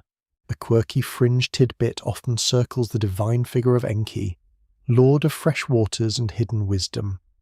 Because his realm is associated with deep subterranean waters, some modern enthusiasts have imagined vast secret archives or forgotten teachers beneath the earth. Responsible history does not need those inventions. The powerful thing is already present. Sumerian tradition placed wisdom in depths, in water below the visible surface, which is a perfect metaphor for cultural memory itself. The deepest things are not always gone. They are below. You stand near a basin used for ritual cleansing. The water reflects lamplight in trembling gold. A priest dips his hand and murmurs words that have crossed generations. Perhaps he believes every syllable belongs to his city's tradition. Perhaps he is right. Yet the shape of the act may be older than the city's official story, older than the temple's current plan, older than the language now used to explain it. Religion is conservative in strange ways. It changes names while preserving movements. Hands lift, water pours, Oil shines, bread is placed, incense rises, a door opens at dawn, a divine image is dressed. These repeated actions can carry older worlds inside them, because no one wants to tamper with what seems sacred. The very fear of change becomes a vessel for ancient survivals. The forgotten people may have been preserved most faithfully by those who no longer remembered them. There is a softness in that thought, but also a sorrow. Imagine a community whose god is taken into a larger city's pantheon. At first, elders know the older stories. They know the god's true place, the taboo bend in the river, the tree struck by lightning, the stone that must not be moved. Later, priests translate the deity into a grander system. The god receives a lineage, a temple role, perhaps a spouse and attendants. The old landscape fades. The god remains, but has learned court manners. You can almost smile at that. Even divine beings, apparently, must adapt to institutional life. Somewhere in heaven, one imagines a minor marsh spirit attends a meeting and wonders why there are so many forms to sign. Yet the humour passes quickly, because behind it lies the serious truth that religious systems can preserve conquest, compromise, affection, fear, and memory all at once. A new god does not always kill an old god. Sometimes the new god wears the old god's cloak. Sometimes the old god's devotees become the new god's workers. Sometimes both names are spoken for a while, until one grows too quiet. The sanctuary darkens as evening deepens. Outside, stars appear above the flat roofs. Inside, the statue's eyes catch the final lamplight. The offerings rest untouched, though everyone knows the god has received them. Somewhere beneath the formal hymns, older prayers may still be breathing, reduced to gestures, ingredients, and half-understood phrases. You listen. The silence is full. Gods who arrived late do not erase the possibility of earlier devotion. They reveal it. They show that even the sacred world has layers, and that a people can disappear into worship as completely as into labour, language, or brick. Their names may leave the tablets, but their fear of water, gratitude for grain, reverence for reeds, and hope for protection may linger in rites performed by descendants who no longer know the source. The priest extinguishes one lamp. Smoke curls upward, thin and blue. For a moment, the divine room feels less like a place of certainty than a chamber of inherited shadows. The official god sits in splendour. Beneath that splendour are older powers, older offerings, older hands lifting bowls toward a presence no longer named. And perhaps the gods remember what the cities forgot. The room of gods grows quieter, and the story lowers its gaze toward human hands. You stand in a place where dawn has not fully entered. The floor is cool beneath bare feet. Outside, a rooster calls from somewhere beyond the courtyard, sounding far more confident than any creature has a right to sound at this hour. Smoke lifts from a hearth. Grain waits in baskets. A grinding stone rests beside a wall. Already patient, already cruel. Work is waiting.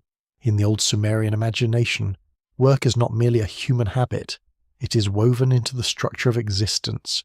The gods have plans, fields, temples, meals, canals, and demands. Someone must maintain the ordered world. Someone must dig, carry, grind, bake, brew, clean, irrigate, and repair.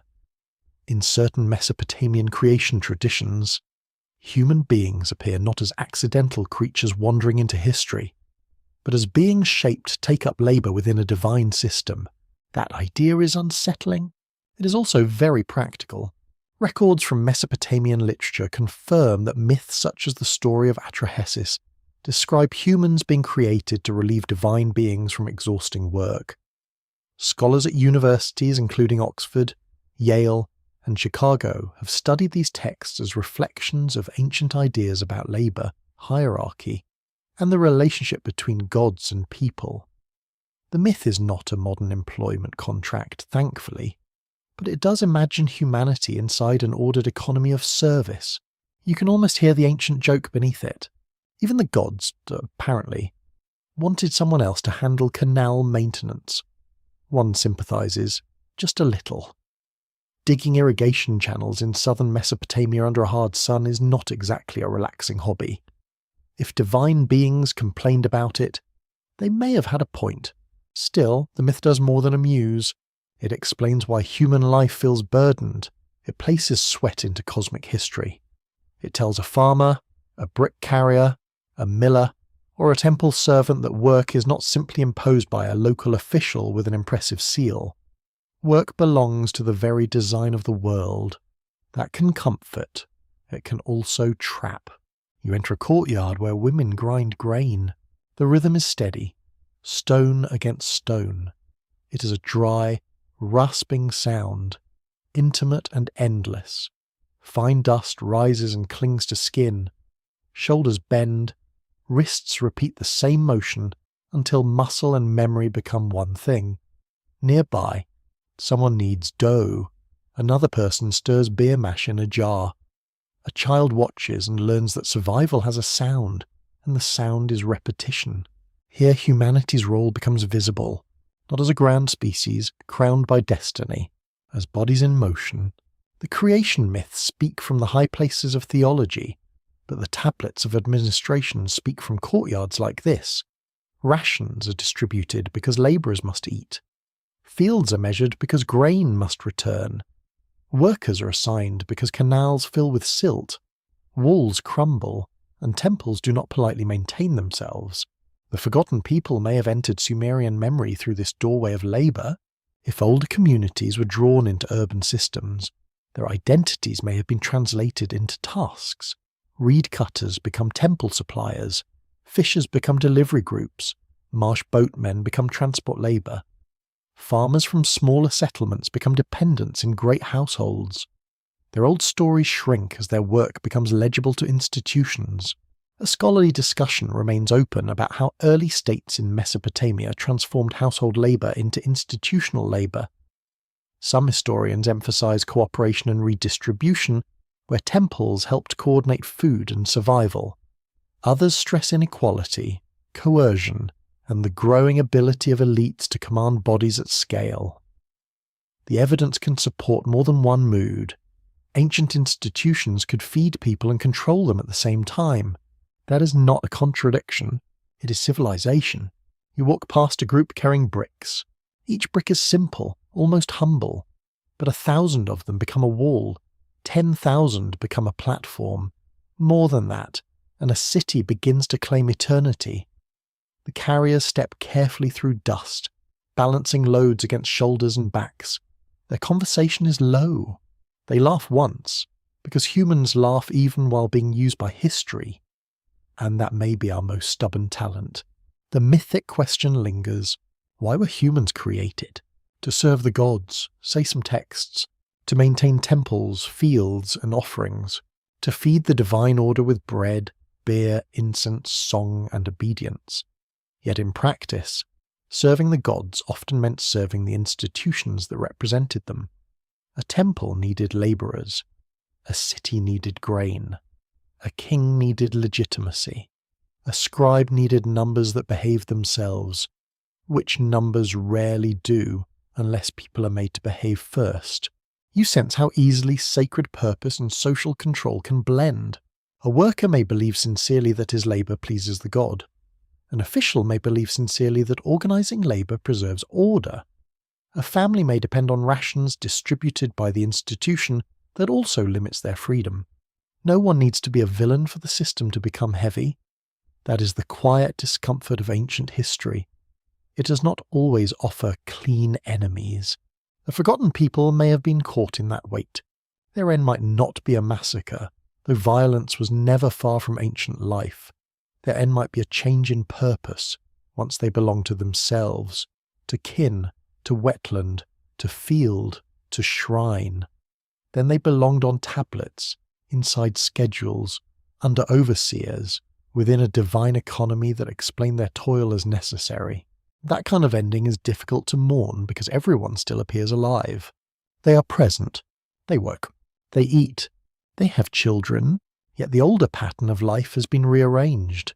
A person still breathes, but the people as a remembered community begin to fade. Their songs become inappropriate for public ritual. Their local deity becomes a minor title. Their seasonal movements are restricted by canal duties. Their children learn the city's categories before the old names become firm inside them. A quirky fringe tidbit often circles these creation myths through claims that humans were made as workers by powerful non-human beings from a forgotten age. Such readings leap far beyond scholarly evidence, but they persist because the ancient texts do contain a startling idea. Humanity is imagined as purposeful labour, created within a system already operating before human beings enter it. That is strange enough without adding modern spectacle. You sit beside the grinding stone. The woman working there pauses to flex her fingers.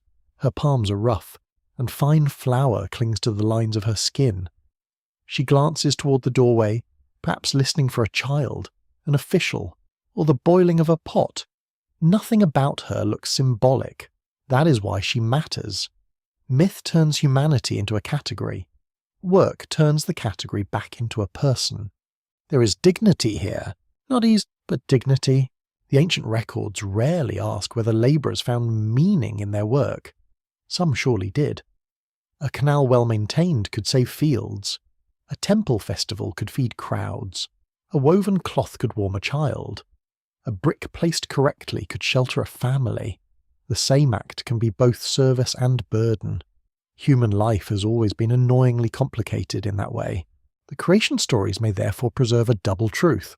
They justify hierarchy, but they also admit dependence. The gods need humans, temples need workers, kings need farmers, cities need reed cutters, brewers, potters, shepherds, boatmen, and those patient souls willing to count jars without losing their will to live. Power stands above labour, but also rests upon it. Beneath every divine plan are sore hands. You feel the day warming. Outside, canal water glints under the morning sun. Men gather tools for repair work. Women lift baskets. Children chase one another until an adult redirects them into something useful. Because childhood freedom has always had a short leash near chores. Somewhere in a temple court, a hymn begins. Somewhere in an office, a tablet is prepared. The human role continues. It's counted, sanctified, organised, and repeated. Perhaps the forgotten people ended when their own purposes were absorbed into a purpose written by others. Perhaps their old identity did not survive because the new system did not ask who they had been. It asked what they could provide. Fish, reeds, grain, bricks, labour, bodies in place at dawn. The unsettling thought is not that Sumerians believed humans were made to work. Many societies have believed something similar, with better decoration.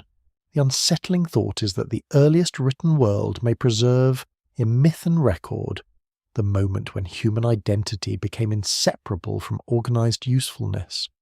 A forgotten community could vanish not because no one saw them, but because everyone saw them only as function. You rise as the courtyard brightens. The grinding stone continues its rough song. The canal workers leave through the gate. A scribe presses signs into clay, making labour durable while leaving inner lives soft and unrecorded. Above the city, the gods receive smoke, bread, and praise.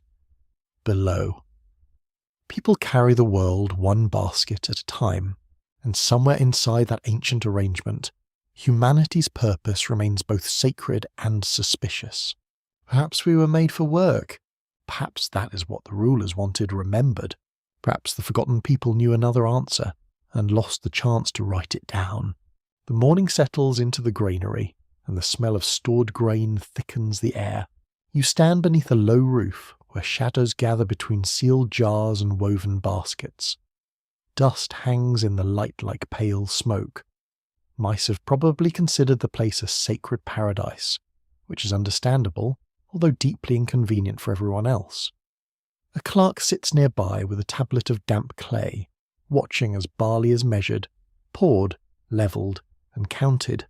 The grain makes a soft rushing sound. It is almost like rain. In southern Mesopotamia, grain is more than food. It is time made visible.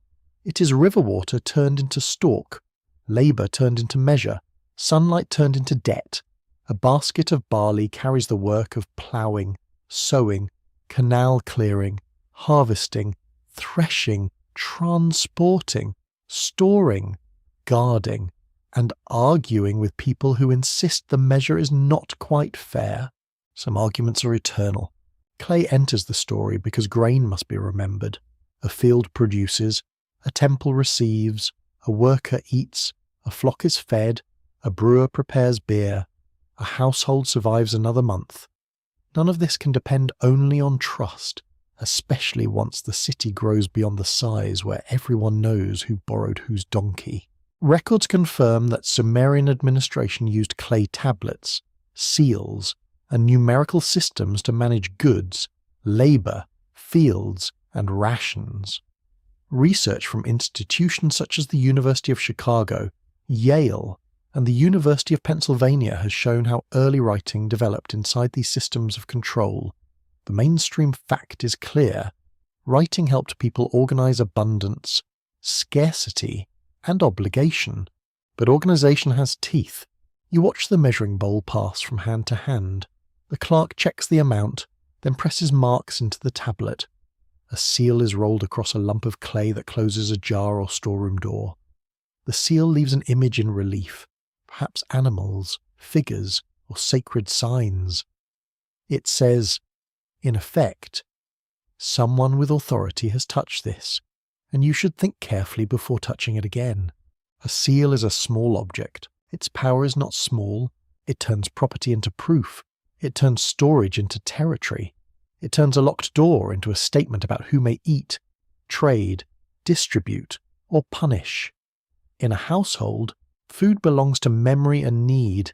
In an institution, food becomes a system. The difference can decide whether a family is secure, dependent, favoured, hungry, or invisible. The forgotten people may have felt this change in the stomach first. Not in ideology, in hunger. A community drawn into a temple or palace economy might still receive grain, oil, wool, and beer. Yet the source of survival has shifted. Food no longer comes only through kinship, field knowledge, fishing, or seasonal exchange. It comes through distribution. That means someone else counts the basket, someone else decides the ration, someone else records whether you were present. Presence becomes administrative. Absence becomes dangerous. A scholarly debate continues over how early Mesopotamian economies should be understood. Some historians describe temples as redistributive centres that collected and allocated resources for complex communities. Others emphasize hierarchy, extraction, and the unequal power of institutions over labouring households. The truth may not be polite enough to choose one side. A granary can save people during shortage and bind them during ordinary days. You step closer to a ration line. People wait with containers, cloth bags, or baskets. They are not silent, because no line in human history has ever been perfectly silent. Someone coughs. Someone complains. Someone tries to stand where they should not stand, because the ancient world had its own experts in line management failure. The clerk looks tired. The workers look more tired. The grain continues pouring. Each ration is a little promise. It is also a leash. This is how identity can narrow. A person becomes attached to a household, a work team, a temple unit, a supervisor, a monthly ration schedule. Their older village name matters less than the institution that feeds them. Their skill matters only when written into a category. Weaver, brewer, miller, shepherd, field worker, boatman, dependent. A whole community may be reorganized through such terms until its memory becomes economic. The clay does not say, "We have changed who you are." It says, "So much barley. That is colder." It is also more effective. You move into the open yard where grain is being processed. The sun has risen higher, and the heat presses against the shoulders. Men lift sacks. Women sort and grind. Children sweep scattered kernels into piles, because waste is watched closely when hunger lives nearby. Chaff clings to skin. The scent of barley mixes with sweat, wool, and dung smoke from nearby ovens. Nothing here is abstract. Control rests on texture. The roughness of rope, the weight of a jar, the ache of grinding stone, the anxiety of a short measure, the relief of a full ration. Ancient administration may look like signs in a museum, but it once lived inside hands, mouths, backs, and bowls. The forgotten people could be absorbed because the system met them through necessities they could not ignore. A quirky historical tidbit survives in the odd dignity of beer. In Sumerian life, beer was a staple, a ritual offering, a ration item, and a social comfort. It was often thick, nourishing, and taken through straws. This gives the ancient economy a strangely domestic face. Behind the solemn tablets and temple seals, someone is still making sure the workers have their grain drink. Civilization, apparently, runs on paperwork and fermented carbohydrates. Yet even beer can be counted. Even comfort can be rationed. You see the pattern widening. Grain from fields enters storage. Clay records grain. Seals guard grain. Officials distribute grain. Labourers depend on grain. More labour maintains the fields that produce more grain. This system turns like a slow wheel, and every person inside it must find a place on the rim or under it. For a forgotten population, this wheel could be overwhelming. Older freedoms may not vanish at once. A fisher still knows the water, a farmer still knows the soil, a craftswoman still knows her materials, but the city increasingly knows how to convert knowledge into obligation. Bring reeds here, deliver fish there, repair this canal, produce this amount, receive this ration. The person remains skilled.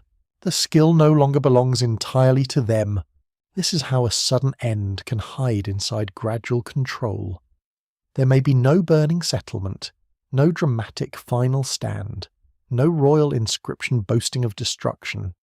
Instead, a new administrative order changes the terms of survival. The forgotten people appear in tablets because they are useful, then disappear because their separate usefulness has been digested into the larger economy. You notice a young worker near the wall. He carries a basket of barley with both arms. He's careful, perhaps too careful, because losing grain is never merely clumsy in a world that counts everything. His mother may have spoken an older dialect. His grandfather may have known a village now abandoned. But the young man knows where to stand for rations, which seal belongs to which official, and how to avoid being assigned the worst canal shift. Adaptation can look like forgetting. Is often survival wearing practical clothes. The hidden timeline becomes less mystical here, but more haunting. Before kings and myths, people ate through local worlds of exchange and obligation. Then cities expanded those obligations into durable systems. The forgotten people may have ended when their daily bread began passing through someone else's tablet. There is a soft tragedy in that. Not every chain is iron. Some are made of grain. You stand again inside the granary as evening approaches. The day's records dry slowly on a shelf. The jars are sealed. The floor has been swept. Outside, workers carry their portions home, where the grain will become bread, porridge, beer, and another day of endurance. The city has kept them alive. The city has also kept account. Above the doorway, the last sunlight catches a seal impression. For one breath, the image shines clearly, then sinks into shadow. It is small, controlled, deliberate. It seems to say that nothing moves unless power can recognize it, and there, perhaps, lies the deeper disappearance. A forgotten people may not vanish when they stop breathing. They may vanish when their food, labour, and names become separate entries in a system that no longer needs their story. Grain fills the jar, clay holds the count. The people walk home through dust, alive and unremembered, carrying both survival and erasure in the same basket. The grain dust fades, and the land itself begins to speak in a rougher voice. You stand at the edge of a field where barley should be green and thick. Instead, the stalks look tired, thin, and uneven. The soil has a pale crust in places, delicate as frost, though the air is warm. When you crouch and touch it, the surface breaks under your fingers. It tastes of minerals and old water. It tastes, faintly, of warning. The climate has entered the story, not as a monster, as pressure. In southern Mesopotamia, survival depended on the careful management of water. The rivers brought life, silt, transport, and danger. Irrigation allowed fields to bloom in a dry plain, but irrigation also carried a slow threat. When water evaporated from the soil, salts could remain behind. Over time, fields could weaken, harvests could shrink. Farmers might change crops, abandon plots, or move toward better land. Records and environmental studies confirm that salinity affected agriculture in parts of ancient Mesopotamia. Scholars from major research centers, including Yale, Cambridge, and the University of Chicago, have examined crop patterns, settlement shifts, and soil conditions to understand how environment shaped early states. The mainstream fact is not that climate alone destroyed Sumer. It is that water management carried consequences that no city could ignore forever. That is the quiet terror. The same system that feeds you can poison the ground beneath you. You walk along an irrigation canal at midday. The water slides slowly through its channel, reflecting a white sky. Men scrape silt from the banks. Their tools strike mud with dull, wet sounds. A supervisor calls instructions. Someone mutters that the canal was cleaner when his uncle managed it, because every age possesses experts in blaming previous maintenance. The complaint may be comic, the labour is not. Canals must be cleared again and again. If they fail, fields fail. If fields fail, rations fail. If rations fail, people move. This is where a forgotten people might vanish without a battle. Imagine a smaller community living near a canal branch that becomes unreliable. The water arrives too late, or too strongly, or not at all. Salt rises in the soil, barley yields decline, animals grow thin. Families begin making decisions that are not dramatic enough for myth, but sharp enough to change bloodlines. A daughter marries into another town. A son joins work crews near the city. An elder refuses to leave. A shrine is visited less often. The settlement does not end in one night. It loosens. Then one season, after a poor harvest. No one repairs the far wall. Another season, a house roof collapses and is not rebuilt. The village name survives briefly in an account, attached to an expected delivery. Then the delivery changes origin. The clay remains calm. The people are gone. There is an open, scholarly debate about the role of environmental stress in the decline and transformation of Sumerian city life. Some researchers emphasize salinity, river shifts, drought, and changing agricultural productivity. Others argue that political conflict, trade disruption, social inequality, and warfare were just as decisive.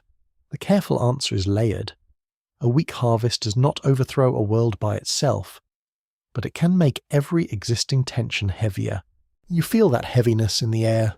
Heat presses downward, the horizon wavers, flies gather near a donkey's eyes. The smell of mud is stronger where the canal runs shallow. A farmer lifts a handful of soil and lets it fall. He does not need a scientific journal to know the field is changing. His body has kept the record longer than the tablet. A quirky fringe tidbit appears whenever ancient climate is discussed. Some modern writers imagine sudden cosmic disasters or mysterious curses behind every collapse. The evidence usually points to something less theatrical and more unsettling. Slow processes can be ruthless. Salt does not need a trumpet. Drought does not need an inscription. A river can change history by moving a little, then moving a little more. That is almost worse. Catastrophe gives you a story. Pressure gives you chores. You continue across the plain toward a settlement mound. It rises low against the sky, not grand, not famous, just a swelling of earth where people once lived. Pottery fragments scatter underfoot. Some are plain, some painted, some worn smooth by weather. They catch the sun like dull teeth. Around the mound, Old field systems lie invisible beneath later soil, though the pattern of canals may still haunt the land. Archaeologists study these patterns carefully because settlement is a kind of climate diary. When people cluster around certain watercourses, abandon others, shift crops, or concentrate near stronger institutions, the land is telling a story. It is not a simple story.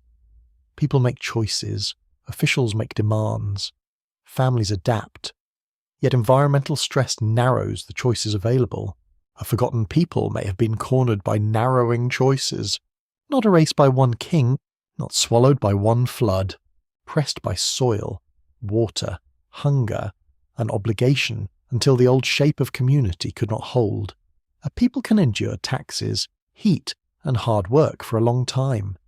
But when the field gives less, the granary becomes stricter, and the canal demands more bodies, endurance begins to fracture.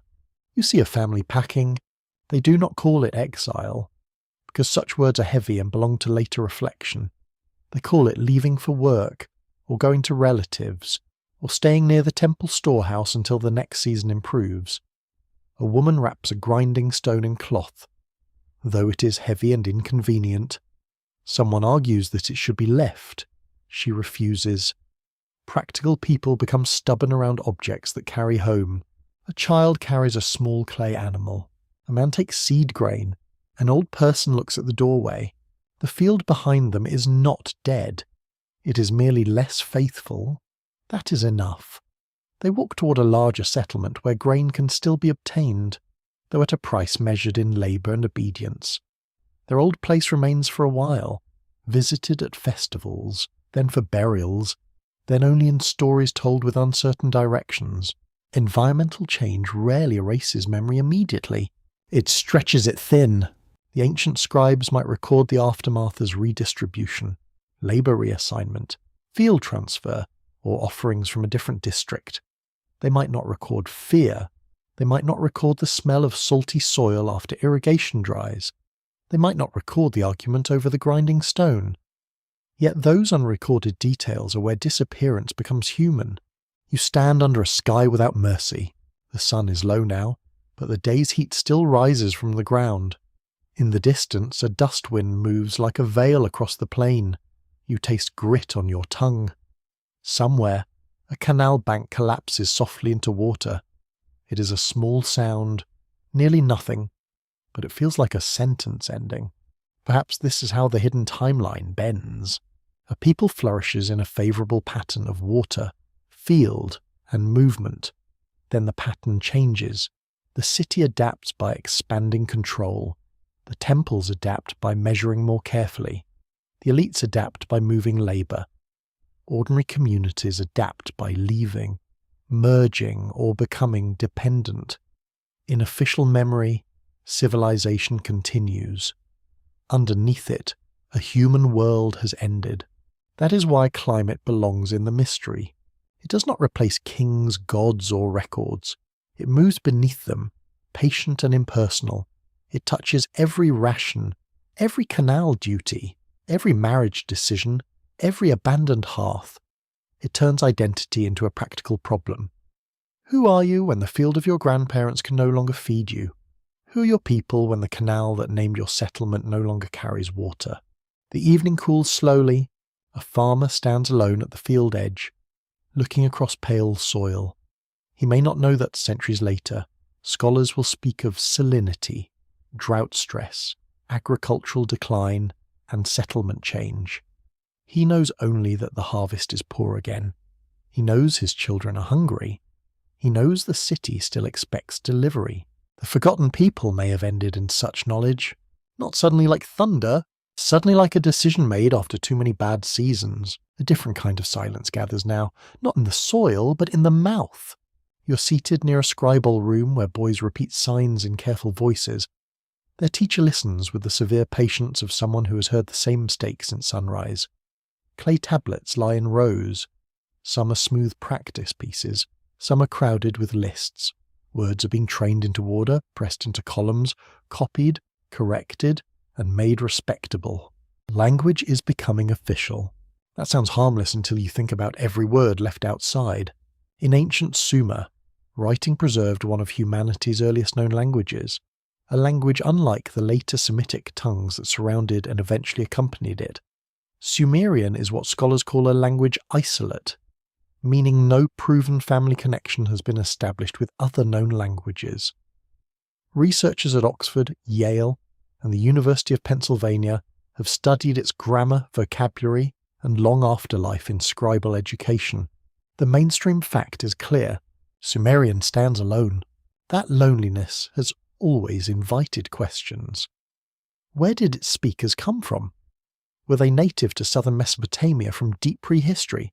Did they arrive from another region? Did they form through mixtures of local communities whose earlier tongues vanished before writing could catch them? The answer is still debated, and every careful scholar walks here with soft steps. You hear the teacher speak a word aloud. The students repeat it. Some repeat it badly. A reed stylus taps a tablet in correction. The language in this room is being protected by habit, discipline, and mild educational suffering.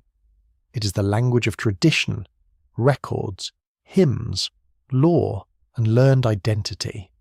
Yet outside these walls, people speak more freely. They bargain, joke, curse, whisper, sing, and mispronounce official terms with the confidence of ordinary life. Every city contains many tongues, even when only one is honoured. This strange break in language lies partly in what Sumerian preserves, and partly in what it does not. Some names of places, occupations, plants, tools, and gods may not fit neatly into Sumerian patterns. Scholars have long noticed that certain words seem borrowed, inherited, or difficult to explain. These traces may point toward earlier populations, neighbouring groups, specialised workers, or languages that left only shadows. This is where the forgotten people become audible for a breath, not as a speech. As an accent trapped in clay, imagine a scribe recording the name of a canal worker from a marsh settlement. The worker speaks his name. The scribe hears it through official training. He presses signs that approximate the sound, or chooses a familiar equivalent, or adds a label instead of a full name. The worker cannot inspect the result with modern satisfaction. Literacy is not evenly shared. The written name enters the archive slightly changed. A life begins its journey into history with a spelling problem. There is something almost tender in that. Also alarming. A name is not a trinket. It carries family, place, sound, and belonging. Change it often enough, and a people can become difficult to recognise even while standing in front of you. This may have happened across generations as non-Sumerian or pre-Sumerian names were absorbed into Sumerian records, then into Akkadian speech, then into later scholarly classifications. A scholarly debate continues over what these unusual linguistic traces mean. Some historians propose a pre-Sumerian substrate, an earlier layer of language that influenced place names or technical vocabulary. Others argue that the evidence is too thin, too uncertain, or too easily distorted by later copying. The cautious phrase is important. It is possible, but not proven, that unknown peoples speak faintly through these linguistic irregularities. Possible, but not proven. That is the lantern we carry. You step outside the scribal room and into a lane filled with sound. A woman calls from a rooftop. A potter bargains over clay quality. Two children invent rules for a game, then immediately accuse each other of violating them. A donkey objects to existence. A trader from the north speaks with a different rhythm. A boatman from the marshes uses terms the city boy beside him pretends to understand. Speech flows faster than writing. It always has. Writing is slow, deliberate, and selective. Speech is reckless. It borrows anything useful. A word for a reed tool may pass from marsh workers into city workshops. A word for a boat part may survive because no official replacement works as well. A divine nickname may remain because people love the old sound. A place name may persist long after the people who coined it are absorbed. Language is full of fossils that still breathe. A quirky fringe tidbit surrounds Sumerian because its isolation has attracted wild theories linking it to almost every mysterious people imaginable. Some have connected it with distant lands, lost continents, secret migrants, or cosmic teachers. These claims usually leap beyond evidence with athletic enthusiasm. The real wonder is quieter. A language can stand alone in written history because all its relatives disappeared before anyone wrote them down. That possibility is enough. You do not need a lost continent, you only need time. Consider a settlement whose people speak a local tongue older than the city's official language. They know names for fish stages, reed types, muddy crossings, winds, and diseases of barley. Their vocabulary is practical and precise. When the settlement becomes tied to a Sumerian institution, younger people learn the official terms. Some old words remain at home, others become workplace slang, others are translated, others die when the last elder stops speaking. No conquest is needed, only usefulness. Children are efficient creatures. They learn the language that feeds them, protects them, or helps them avoid being mocked by other children, which is a powerful civilizing force. Within 2 or 3 generations, a household can shift speech. The old tongue becomes ceremonial, then fragmentary, then embarrassing, then sacred, then gone. Sometimes gone things become noble only after no one has to use them daily. You sit beside an old woman at a doorway. She shells something into a bowl. Her hands move with calm certainty. She says a phrase to a child, and the child laughs because the phrase sounds old-fashioned. Perhaps it is a proverb from a language nearly lost. Perhaps it is only a grandmother being mysterious, which grandmothers have perfected across civilizations. The child repeats the phrase badly. Everyone laughs again. That laugh may be the last archive. No clay receives it. Inside the scribal school, language becomes formal and enduring. Outside, language changes because people marry, trade, obey, migrate, and survive. The forgotten people may have vanished in that movement. Their words entered Sumerian as technical terms, place names, divine epithets, or odd personal names. Their grammar vanished. Their songs changed shape. Their children spoke the city's language and carried older sounds only as traces. This kind of ending is difficult to see because it leaves no rubble. A language can die in a warm room. It can die while bread is baking. It can die in the loving impatience of a parent who answers a child in the more useful tongue. It can die because officials demand one language, traders prefer another, and songs become translated until the original rhythm no longer fits anyone's mouth. You feel the sadness of that, but also its complexity. Language shift is not always forced. Sometimes it is chosen for advantage, safety, marriage, worship, or ambition. A family may adopt Sumerian because it opens doors. A young scribe may leave behind his village speech with pride. A mother may teach her child official words because she wants him to survive the city. Loss and hope can occupy the same sentence. The tablet on the school bench dries slowly. Its signs will outlast the hands that made them. It will preserve the official language, the learned forms, the words chosen for instruction. It will not preserve the joke whispered in the lane, the lullaby half translated at dusk, the old place name pronounced correctly by only 3 families, or the private word for the smell of floodwater entering reeds. You listen again to the students. Their voices rise and fall, repeating signs until sound becomes discipline. The teacher corrects them. The city approves. The archive grows stronger. Outside, older words retreat into kitchens, boats, fields, and memory. Perhaps the sudden end of a forgotten people happened when their language crossed an invisible threshold. One day, enough elders remembered, then fewer. Then only fragments remained, folded into names nobody understood. The people were not gone in body, they were gone in grammar. And somewhere in the clay, a strange word remains, like a footprint at the edge of water. The old word remains in the air, and then the sound of water rises beneath it. You stand on a low roof as clouds gather far beyond the plain.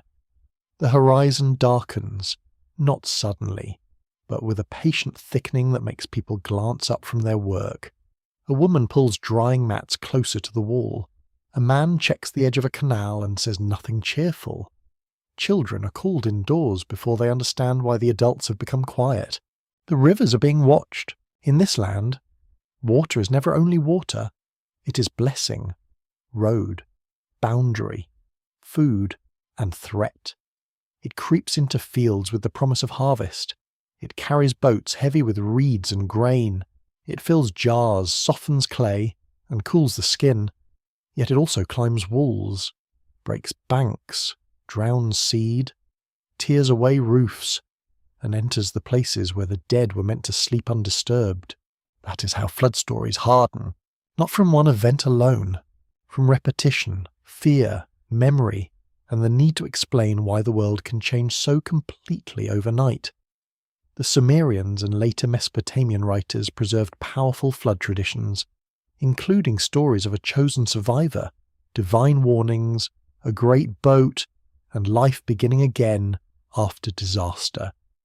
Scholars at Oxford, Yale, and the University of Chicago have studied these stories as literature, theology, and possible echoes of real river disasters. The mainstream fact is steady. Mesopotamia had major local floods. Archaeologists have found flood deposits at several ancient sites, though not one universal layer covering all cities at one time. That distinction matters. The myth may not preserve a single geological event in a simple way. It may preserve the human experience of rupture, repeated across river communities until many floods became one remembered flood. Memory likes to gather.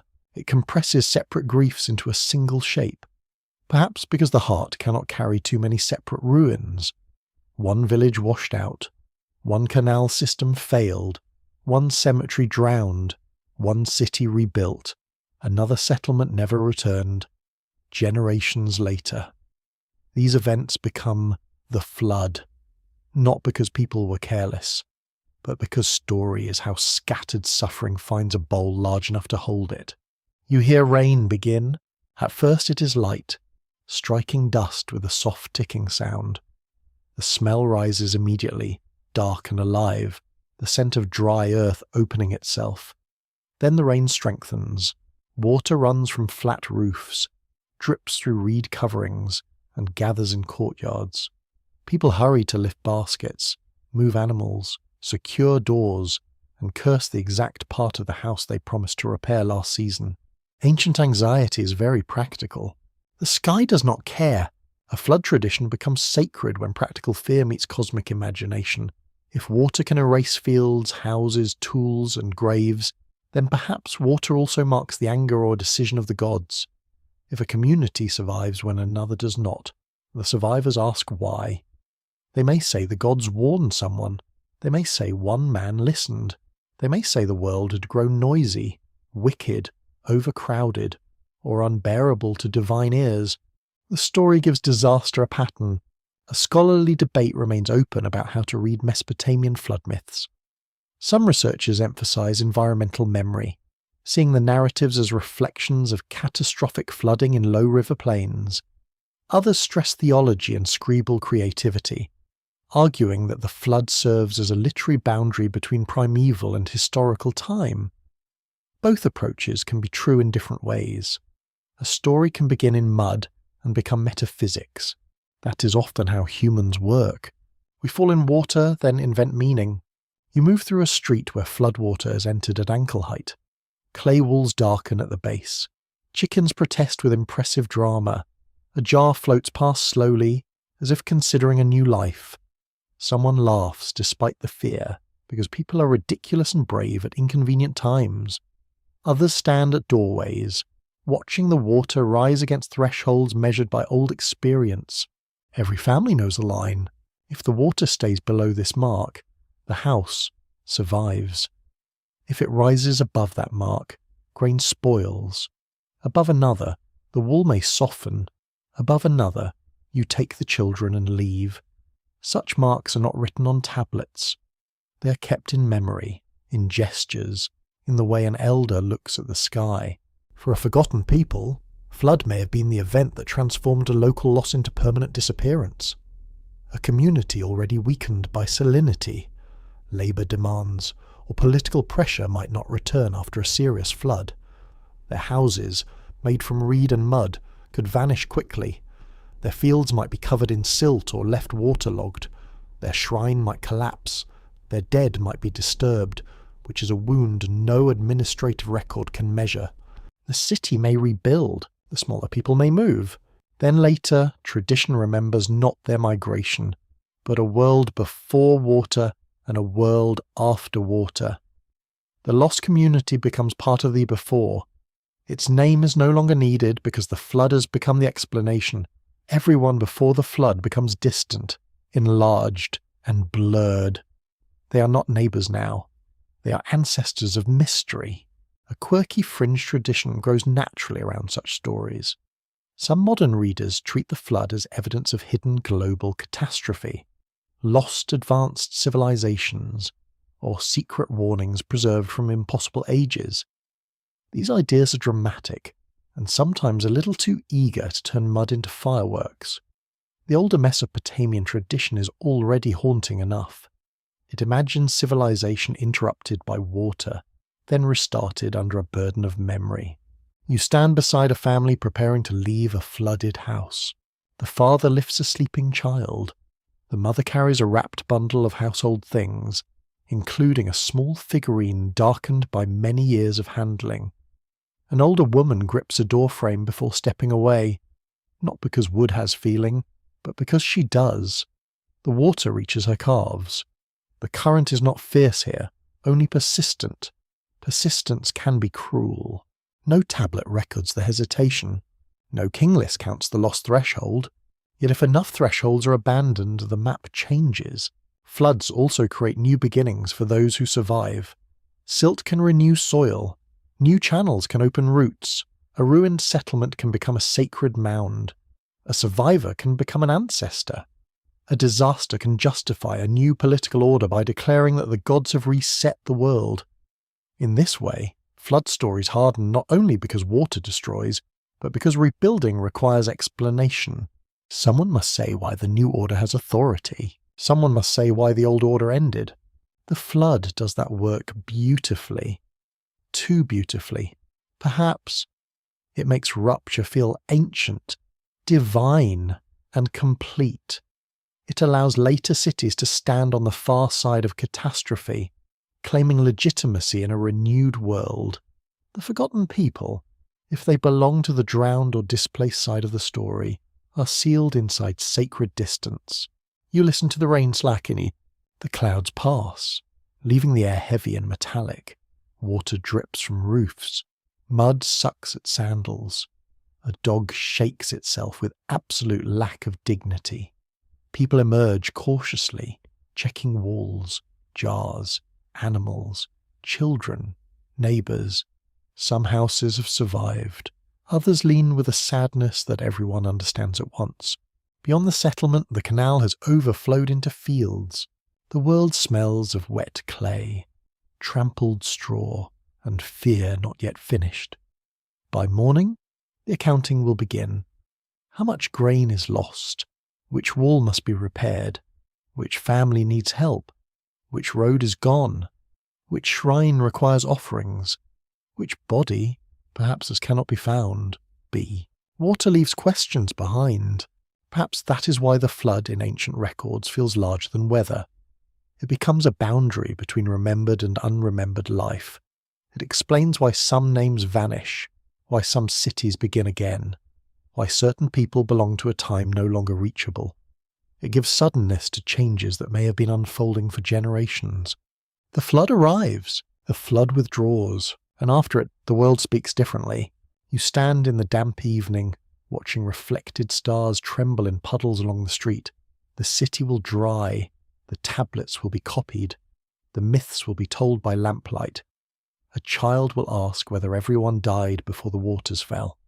An elder will answer carefully, because even myths can be too heavy for young ears. Perhaps some survived, perhaps some walked away. Perhaps the story remembers them only as those who lived before the water hardened into memory. The puddles darken into night, and another question walks quietly into the room. Were the forgotten people strangers who arrived at the edge of Sumer, or neighbours who had always been there? Were they invaders, servants, trading partners, farmers, marsh families, captives, or kin renamed by scribes who preferred clean categories? The clay does not answer in a human voice. It gives names, places, goods, and occasional sharp hints. Then closes its mouth again. You stand near a city gate at twilight. The gate is not only a military threshold, it is a filter. Through it pass donkeys with loaded panniers, men with dust on their cloaks, women carrying jars, children clinging to bundles, traders with foreign goods, soldiers with bored faces, and officials who look as if they have been waiting to be disappointed. The city receives all of them, but not equally. Some enter as guests, some enter as workers, some enter under guard. Ancient southern Mesopotamia was not isolated. It was connected to highlands, deserts, gulf waters, and neighbouring regions through trade, migration, diplomacy, and conflict. Archaeological records confirm the movement of materials such as timber, stone, metals, shells, and luxury goods into a land that lacked many resources of its own. Scholars at Stanford, Yale, and the University of Pennsylvania have studied these exchange networks as part of the wider world that shaped Sumerian life. This matters because disappearance can follow contact. A people may be transformed by peaceful exchange, or by conquest, or by both in alternating seasons. The ancient world was perfectly capable of mixing a wedding feast with a raid, a trade agreement with suspicion, and a diplomatic gift with an insult remembered for generations. Humans have always been versatile in that unfortunate way. You hear animals snort near the gate. A trader presents a seal. A guard examines goods. A scribe records a delivery. Perhaps copper, wool, dates, fish, wood, or stone. A foreign name is spoken. The scribe writes it as he can. Behind the transaction stands a long road of risk, desert heat, river crossings, thieves, tolls, sick animals, and that one companion who keeps saying he knows a shortcut. Trade brings people as well as goods. A copper ingot does not walk itself to market, despite what tired merchants might wish. Caravans carry languages, habits, songs, measures, beliefs, and diseases. Boat traffic carries families and rumours. Seasonal labour carries bodies across boundaries that later historians wish had been more clearly marked. The forgotten people may have belonged to these movements. Perhaps they came from the east, from upland zones where stone and metal were closer at hand. Perhaps they were from the marshes and were treated by city scribes almost like outsiders despite being local. Perhaps they were Amorite herders, Akkadian speakers, Elamite neighbours, or members of smaller groups whose names survive only as labels in hostile records. Or perhaps the label invader is itself a later simplification, placed over a long history of exchange. A scholarly debate remains open about how to interpret ethnic and cultural labels in Mesopotamian texts. Some historians read certain names as markers of real groups with distinct origins. Others caution that labels could shift with politics, status, occupation, or scribal habit. A term used for outsiders in one period might describe settled neighbours in another. Identity is rarely polite enough to remain still. That uncertainty is not weakness, it is honesty. You walk toward a barracks courtyard where men repair weapons and harnesses. Their work smells of leather, metal, oil, and sweat. A spearhead catches the last light. A shield leans against a wall. There is no need to pretend ancient city-states were gentle. Wars were fought over water, fields, trade routes, honour, and the endless human talent for making a border into an argument. Conquest could end people quickly. A town is taken. Its leaders are killed or removed. Its families are resettled. Its gods are carried away or subordinated. Its fields are redistributed. Its name becomes attached to defeat.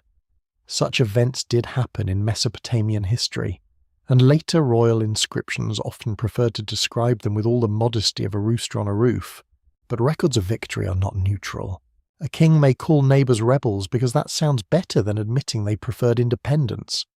He may call a population foreign to make their defeat feel necessary. He may exaggerate destruction because kings enjoyed being terrifying in writing. Therefore, when a forgotten people seems to vanish near a conflict, you must ask whether they were destroyed, deported, absorbed, or simply renamed by the winner. You stand in a house near the gate where a family from outside the city has taken shelter. The room is crowded.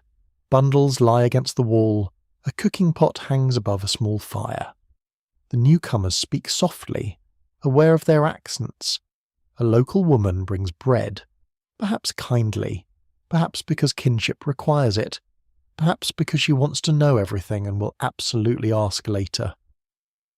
The children stare at each other with the solemn curiosity of future troublemakers. This is another kind of invasion. Not armies, households. A city can change because strangers arrive in numbers large enough to marry, work, settle, and reshape speech. At first they are outsiders, then they become a district, then they become respectable, then they become ancestors. Later generations forget the uneasy arrival, and remember only that the family has always lived near the Western Canal, which is almost true if one is generous with time. The forgotten people could vanish into their conquerors, but conquerors can also vanish into them. Power is not always the same as cultural survival. A ruling group may impose names and authority, then adopt local gods, scribal practices, food, and marriage patterns. A defeated group may lose status but preserve songs, tools, and household customs. The result is not replacement, but mixture. Archaeology often finds this mixture more readily than it finds clean boundaries. A quirky fringe tidbit clings to Sumerian origins through claims of a mysterious foreign race bringing civilization suddenly to Mesopotamia. The evidence does not support such a dramatic entrance. Yet the fascination reflects a real puzzle. Sumer was deeply connected, and some influences surely came from beyond the southern plain. The challenge is to trace contact without turning every neighbour into a legend wearing a suspiciously shiny costume. You return to the gate as night gathers. A guard lowers a wooden bar. The city's sounds change. Outside, the road becomes a darker ribbon. Inside, lamps appear in doorways, and the smell of food rises through lanes. The gate has closed, but the world beyond it remains present in every imported stone, every borrowed word, every unfamiliar name, every marriage that carried a new ancestor into a local family. Invaders, neighbours, or ghosts, the categories blur. A ghost in history is not always dead. Sometimes it is a group present everywhere, but denied a stable name. The forgotten people may have been visible to their contemporaries as trouble, labour, kin, allies, foreigners, dependents, or rivals. Only later do they become ghostly because the archive preserved the labels of institutions rather than the inner map of belonging. You feel the difficulty of the search. A sudden end may have been a conquest described by victors. It may have been a migration described as labour. It may have been intermarriage described as nothing at all. It may have been political renaming, where a community stops appearing under one label because another authority has claimed it. It may have been social absorption so successful that only personal names and odd customs betray the old line. The night grows cooler. A donkey shifts near the gate and sighs like a philosopher disappointed by civilization. Somewhere, a child repeats a foreign word until it becomes a game. A woman from outside the city pours water for a household god she has carried wrapped in cloth. Tomorrow, perhaps, she will visit the city shrine too. Belonging begins in such double gestures. No tablet will fully explain them. The city sleeps with strangers inside its walls, and that is how cities become themselves. They fear outsiders, need outsiders, marry outsiders, hire outsiders, mock outsiders, imitate outsiders, and eventually forget which ancestors began outside. A people can end in violence, but it can also end in welcome. Not every embrace preserves the name of the one embraced. You look back once at the closed gate. Beyond it lie roads, marshes, fields, hills, and settlements whose names may be broken in clay or lost completely. Within it lie records that will choose some identities and ignore others.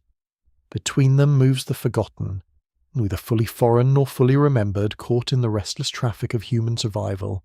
Perhaps they were invaders, perhaps they were neighbours, perhaps they became ghosts, only because history asked the wrong question. The gate is closed, and the archive opens its colder doorway. You enter a scribal storeroom where the night air has settled into the clay. Tablets rest on shelves, in baskets, inside jars, and sometimes in unlucky heaps where order has clearly lost an ancient argument. Some are whole, some are broken, some carry neat signs. Others look hurried, as though the scribe had somewhere better to be, which is a very human feeling across 5,000 years. The archive seems patient. It is not innocent. Every archive chooses survivors, even when nobody intends cruelty. It preserves the things institutions needed to remember: deliveries, debts, fields, offerings, legal decisions, royal claims, temple property, workers assigned to tasks. It rarely preserves a grandmother's joke, a child's fear during a storm, or the private grief of leaving a village that no longer feeds its people. That is the first lesson of clay. Survival is not fairness. Records confirm that Sumerian and later Mesopotamian archives were often connected to temples, palaces, merchant houses, and scribal schools. Scholars at Yale, Oxford, and the University of Chicago have studied these collections as windows into administration, law, economy, and literature. The mainstream fact is firm. The people most visible in these tablets are often those connected to power, property, service, or dispute.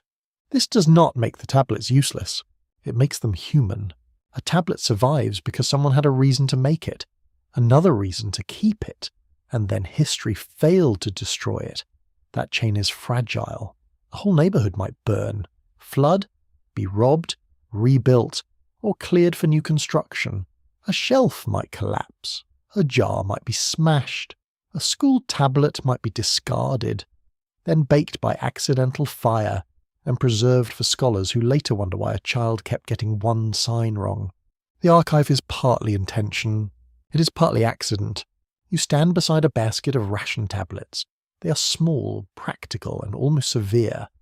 Each one gives you a controlled glimpse of life, a measure here, a name there, a date formula, an official seal. The people inside them are visible because they passed through the hands of an institution. If they had eaten from their own store, worshipped at a small shrine, and settled their quarrels without formal record, they might have left nothing written at all. Silence, then, may not mean absence. It may mean independence. That possibility is easy to forget. Modern minds trust documents because documents feel solid. Yet early writing did not cover society like a blanket. It fell in patches, especially where authority needed memory. A forgotten people living at the edges of state control might appear rarely, then suddenly appear often when absorbed into labour systems, then disappear again when renamed or scattered. The archive might make their end look sudden. It may only be the moment the recorder stopped caring. There is a continuing scholarly debate about how representative ancient archives truly are. Some historians use them to reconstruct broad social patterns. Others warn that archives reflect the concerns of literate institutions more than the lives of the majority. Both positions matter. Tablets illuminate the ancient world brilliantly. But like a lamp in a dark room, they also create shadows behind everything they do not touch. You look into one of those shadows. In it stand potters, midwives, reed workers, singers, fishers, herders, canal diggers, prisoners, widows, children, and migrants. Some are recorded, many are not. Their lives continue around the archive, not outside history, but outside written attention. They wake before dawn. They argue over food. They repair sandals. They avoid officials when possible, a tradition still practiced in many forms today. A small smile belongs here. Bureaucracy is ancient, and so is dodging it. The archive chooses kings more readily than cooks. It chooses temple inventories more readily than lullabies. It chooses disputes over quiet agreements. This means the forgotten people may be absent not because they were destroyed, but because their memory lived in practices that clay rarely captured. A weaving pattern, a boat song, a burial custom, a story told while cutting reeds, a healing charm spoken softly over a feverish child. Such things are strong while communities are strong. They are fragile when communities scatter. An archive can preserve the conqueror's boast while losing the defeated person's name. It can preserve the amount of grain given to a labourer while losing the language he spoke at home. It can preserve a temple hymn while losing the older local prayer hidden beneath its gestures. It can preserve the legal transfer of land while losing the ache of the family who left it. This is why clay must be read with tenderness. Not sentimentality, tenderness. You move toward another shelf where literary tablets rest. These are more polished, more ambitious. Here are myths, hymns, proverbs, lamentations, school exercises, and lists of signs that turn language into disciplined memory. They preserve beauty. They preserve thought. They preserve the voices of scribal culture with astonishing power. Yet even literature has a gate. Scribes copied what scribes valued. Schools taught what schools inherited. A local tale from a vanished village may have entered literature only if it served temple theology, royal identity, or scribal amusement. If it did not, it might remain oral until the last speaker passed into the dust. Oral tradition can live for centuries, then vanish in one winter. A quirky fringe tidbit sometimes imagines vast secret libraries buried beneath Sumerian cities, holding complete histories of lost peoples. It is a lovely thought. In the way a locked attic is lovely when you're half asleep, the reality is more sobering. Many archives were never complete histories. They were working records, teaching tools, legal files, and sacred compositions. Their gaps are not hidden answers. Their gaps are the condition of ancient memory. Still, gaps can guide the imagination, not wildly, carefully. A place name appearing only once may mark a village, a canal district, a shrine, or a people whose context is gone. A broken tablet may preserve half a personal name with a non-standard sound. A list of offerings may include a minor deity who never appears again. Each fragment is too small to carry certainty. Together, they create a field of possible lives. You sit at a low table where a scribe has arranged tablets by type. His lamp burns with a small steady flame. The smell of oil, dust, and old clay mixes with the faint sweetness of dates stored nearby. He is not thinking about future historians. He is thinking about classification. He wants order. He wants the right tablet in the right place. He may also want supper, which is reasonable. His order becomes our inheritance. That should make you uneasy, because if one office stored its records carefully and another did not, one group appears more historical than another. If a temple archive survives while a neighborhood archive dissolves, temple concerns dominate the past.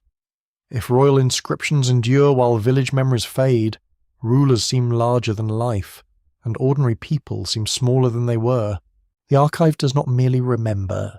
It enlarges some lives and reduces others. You can feel the forgotten people caught in this imbalance. They may have been numerous, skilled, and essential, yet present only when counted by others. Their own record-keeping, if they had any, may have used perishable materials. Their oral histories may have been rich, precise, and beloved. Their sacred objects may have been small enough to carry and lose. Their houses may have returned to mud without protest. History then mistakes durability for importance. A terrible habit. The room grows darker outside the circle of lamplight. Tablets closest to you glow warm brown. Beyond them, shelves dissolve into shadow. You sense that every surviving record is surrounded by a much larger absence. Not emptiness, but lives that left different traces. A footprint in damp clay, a worn threshold, a burial bead, a soot mark above a hearth, a word borrowed into another language, a god wearing another name. The archive chooses survivors, but it cannot control everything. Accident rescues the humble. A rationalist survives a palace collapse. A school tablet preserves a child's clumsy copy of an old proverb. A broken seal carries the image of animals no one can fully explain. A tiny tag, once tied to goods, holds the name of a person otherwise lost. These small survivals are like sparks under ash. You lean close to them.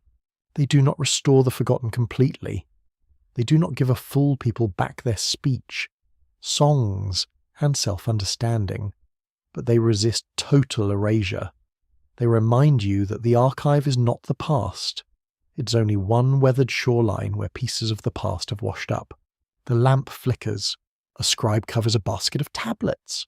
Outside, the city settles into sleep, while the clay keeps watch over what power needed, what accident spared, and what silence swallowed. Somewhere beyond the storeroom, ordinary families breathe in the dark, unrecorded and real. Perhaps the forgotten people were not chosen by the archive. Perhaps they survive only where the archive failed to forget them completely. The archive dims, and the pattern beneath the stories begins to take form. You are not looking at one tablet now. You are looking at many fragments arranged in the mind like pieces of a broken floor. A king list speaks of cities before a flood. A myth remembers sages from a time too old for ordinary names. A temple layer covers an older shrine. A ration tablet counts workers whose origins blur. A place name flickers once, then disappears. The pieces do not make a simple picture. They make a system, not a machine of bronze and gears. Of course, nothing so convenient. It is more like a hidden arrangement of ideas, repeated across stories, cities, and rituals. Certain numbers return. Certain places are treated as ancient beyond measure. Certain disasters divide time into before and after. Certain beings appear as bearers of wisdom, almost as if the world had to be taught civilization rather than slowly inventing it through countless ordinary acts. This is where Sumerian memory becomes quietly unsettling. The ancient records do not merely say, people lived, kings ruled, floods came. They arrange existence into cycles. Power descends, cities rise, human labor is assigned, catastrophe interrupts, order returns. Sacred knowledge survives through special figures, temples, or priestly traditions. The forgotten people may be hidden inside this structure, not as one clear group, but as the human material reshaped each time the cycle turns. A mainstream historical fact helps steady the ground. Mesopotamian scribal culture preserved long lists of kings, gods, cities, professions, animals, stones, stars, and signs, showing a powerful desire to classify the world. Scholars at Oxford, Yale, and the University of Chicago have studied these lists as tools of education and as evidence of how ancient scribes ordered knowledge. The habit of listing was not dull. It was a way of making chaos behave. That is charmingly ambitious, also suspiciously optimistic. You can almost imagine a scribe deciding that if he writes enough lists, the universe will finally stop being inconvenient. Unfortunately, rivers shift, fields salt, rulers quarrel, and donkeys continue making poor life choices. Order must be remade every day, which may be why ancient cultures treasured patterns so deeply. You step into a scribal school at dusk. The room is warm from bodies and lamps. Students copy signs on clay, learning not only words but categories. This belongs with that. This god belongs to this city. This profession belongs in this sequence. This ruler follows that ruler. This event divides the old world from the new. Education does more than teach memory. It teaches shape. A forgotten people can disappear when their shape no longer fits. If a community is not a kingdom, not a city, not a named enemy, not a temple household, not a recognized professional class, then the system struggles to hold it. It may break them into categories it can manage. Fishers here, reed workers there, foreigners in one column, dependents in another. A living social world becomes several useful fragments. The fragments survive, the people do not. A scholarly debate continues over whether Mesopotamian myths preserve deep historical memory or primarily reflect later intellectual and theological design. Some researchers see repeated patterns as echoes of social trauma, migration, environmental pressure, and political collapse. Others argue that scribal traditions shaped these patterns to express order, legitimacy, and divine purpose.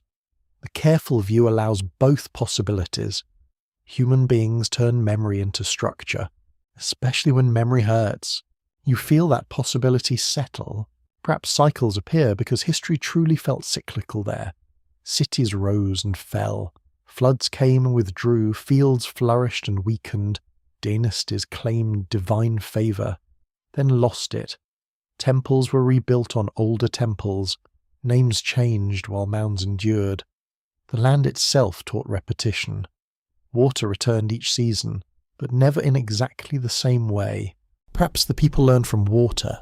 In later tradition, the strange figures sometimes called sages stand near the oldest ages of civilization. They are associated with wisdom, crafts, ritual knowledge, and the world before the Great Rupture. A quirky fringe idea treats them as visitors from a hidden advanced age, appearing like mysterious professors with fish costumes and questionable travel plans. The evidence does not support that spectacle. Yet the symbolic meaning remains powerful. Wisdom is imagined as older than kings. That matters. If wisdom predates dynastic history, then the people who carried practical knowledge before formal states may have been transformed into mythic teachers, boat builders, healers, astronomers, canal experts, singers, and ritual specialists from older communities could become, in memory's long distortion, figures who brought civilization itself. The forgotten people may not be absent from myth. They may be enlarged beyond recognition. To be turned into myth is not the same as being remembered. It is another kind of loss.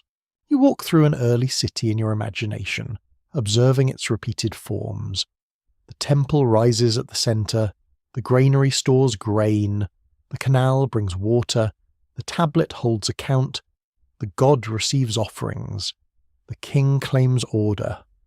Workers maintain the whole structure, while older habits persist in kitchens, marshes, and songs. Again and again, the same arrangement appears, adjusted by place and time. A system beneath the myths begins to emerge. There is heaven above, water below, city at the centre, wilderness at the edge, temple between human and divine, and labour underneath everything. Humanity stands in the middle, useful and anxious. The forgotten people may belong especially to the edges and foundations, wetland, canal, field, older shrine, practical craft, borrowed word, absorbed god. They are not outside the system. They are what the system stands on. This thought changes the mood of the ancient records. The sudden end of a forgotten people may not be an accident at the margin. It may be built into the rise of structured memory itself. Once a civilization organizes time through kings, organizes space through cities, organizes worship through temples, and organizes people through labor categories, many older forms of identity become difficult to see. The world has not become empty. It has become legible to power. You pause beneath a night sky where stars scatter across the dark like grains spilled from a divine basket. Mesopotamian observers watched the heavens with care, developing traditions that later supported astronomy and omen reading. The sky was not merely beautiful, it was a text.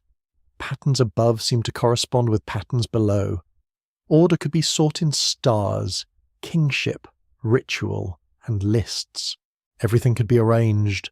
Everything except grief. Grief resists classification. It does not fit well in a column. A people losing its name might not know when to mourn, because bodies continue, houses remain for a while, children adapt, and meals still must be made. By the time the loss is clear, the old words are already thin. The system records what replaced them, not what vanished inside the replacement. This is why the hidden structure feels calm and cruel together. It preserves civilization by simplifying it. You see 7 cities named in old tradition, or 7 sages, or ordered sequences of rulers and divine powers. Numbers offer reassurance. They make time feel designed. They place terrifying change inside a pattern the mind can bear. But every neat pattern casts away irregular lives. A village that does not fit the sacred sequence falls aside. A people with no official category becomes background, and background can be full of ancestors. The lamp in the scribal school gutters. A student smooths a practice tablet and begins again. His teacher corrects the order of signs. Outside, the city depends on people no list will honour properly. A marsh boat slides through darkness with reeds for tomorrow's building. A family speaks a half-forgotten word over supper. A minor god receives a private offering in a courtyard corner. The system holds. The system forgets. Perhaps that is the hidden timeline Sumerian records suggest. Not a single lost nation collapsing in one grand disaster, but repeated human worlds passing beneath larger structures of memory. Before the city, local belonging. Before the temple, smaller sacred places. Before the king list, unnamed leaders. Before official language, many voices. Before the flood, people whose names later became mist. You sit with the pattern, not to solve it too quickly, but to feel its slow pressure. The records show order descending from heaven. They also show people disappearing beneath order, and perhaps the most ancient system was not built to remember everyone. Perhaps it was built to keep the world moving after too many endings, while the forgotten remained below, like old foundations under a temple floor, carrying the weight without receiving the light. The pattern lowers from heaven and settles onto one ordinary day.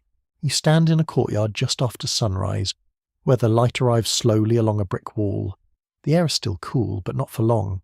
A clay tablet rests on a low bench, damp and smooth, waiting to receive the shape of a morning that nobody will consider important. Nearby, a scribe rubs sleep from his eyes and prepares to count. The day begins with small sounds. A jar is set down. A goat complains.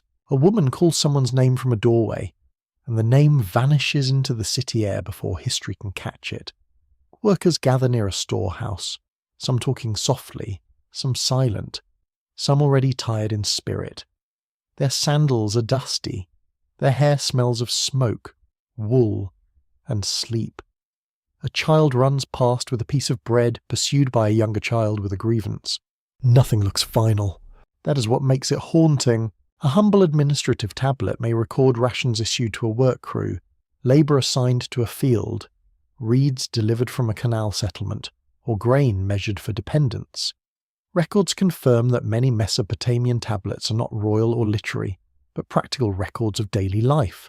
Scholars at major universities, including Pennsylvania, Chicago, and Yale, have used such documents to reconstruct labour, food distribution, and social organisation. The fact is plain. The feeling is not, because any ordinary tablet might be the last surviving trace of someone's ordinary day. It does not announce itself as final.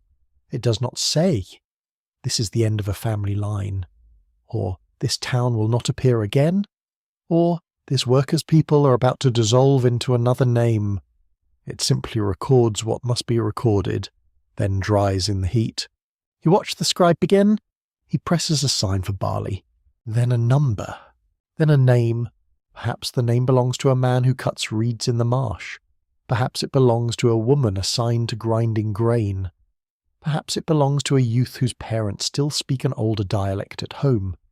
The scribe does not know, or does not care, that the name carries a fading world inside it.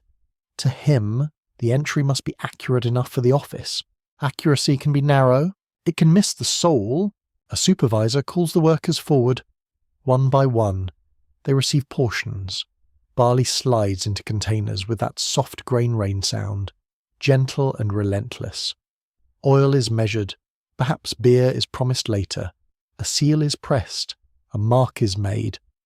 The workers step away, carrying the food that will become bread, drink, strength, and another day of obedience. The tablet sees the ration. It does not see relief. It does not see resentment, either. A man may accept his portion gratefully because his children need it. He may also hate the system that decides its size. These feelings can live together without asking permission from theory. Ancient people were not symbols. They were practical, contradictory, and probably very good at complaining in ways the archive failed to preserve. A scholarly debate remains open about whether rationalists mostly reflect dependent labour supported by institutions, or whether some groups retained more autonomy within the system. Some historians stress coercion and hierarchy. Others point to flexible arrangements, to seasonal work and reciprocal obligations. The careful truth may vary by place and time. A tablet can tell you what was given. It cannot easily tell you how freedom felt. You follow one worker away from the line. He carries grain in a woven basket, balanced against his hip. His face is shaded by a cloth. He walks through a lane where wolves lean inward and dogs sleep in patches of dust. He passes a baker kneading dough, a woman mending a mat, and an old man staring at a cracked jar as if disappointment alone might repair it. The worker reaches a small house. Inside, the air is warmer. A grinding stone waits near the wall. A child touches the basket, then withdraws the hand after a look from an adult. The grain is poured into storage, not all at once, because careful households measure hope. Someone asks whether the canal crew must go again tomorrow. Someone else answers with a sound that is not quite a word. The day continues. That is the tragedy. A sudden end may arrive through accumulation, not spectacle. The last workday recorded for a forgotten people might look exactly like this. A ration given, a field assigned, a delivery completed, a tired person returning home. Then a shift beyond the tablet's edge, a relocation order, a failed harvest, a flood, a military defeat, a temple reorganization, a family choosing not to return. The record stops, but life had no closing ceremony. You step outside again, following the path toward the fields. The sun is higher now. Heat collects over the plain. Canal water shines beside dusty banks. Workers lift tools and begin clearing silt. The sound of scraping mud becomes the day's pulse. Birds rise from reeds. A boy laughs, then is scolded for wasting time, which has always been one of civilization's favourite charges against children. Labour joins people into rhythm. It can also erase their differences. In a work gang, old identities may soften. People from different settlements share tools, jokes, food, insults, and weariness.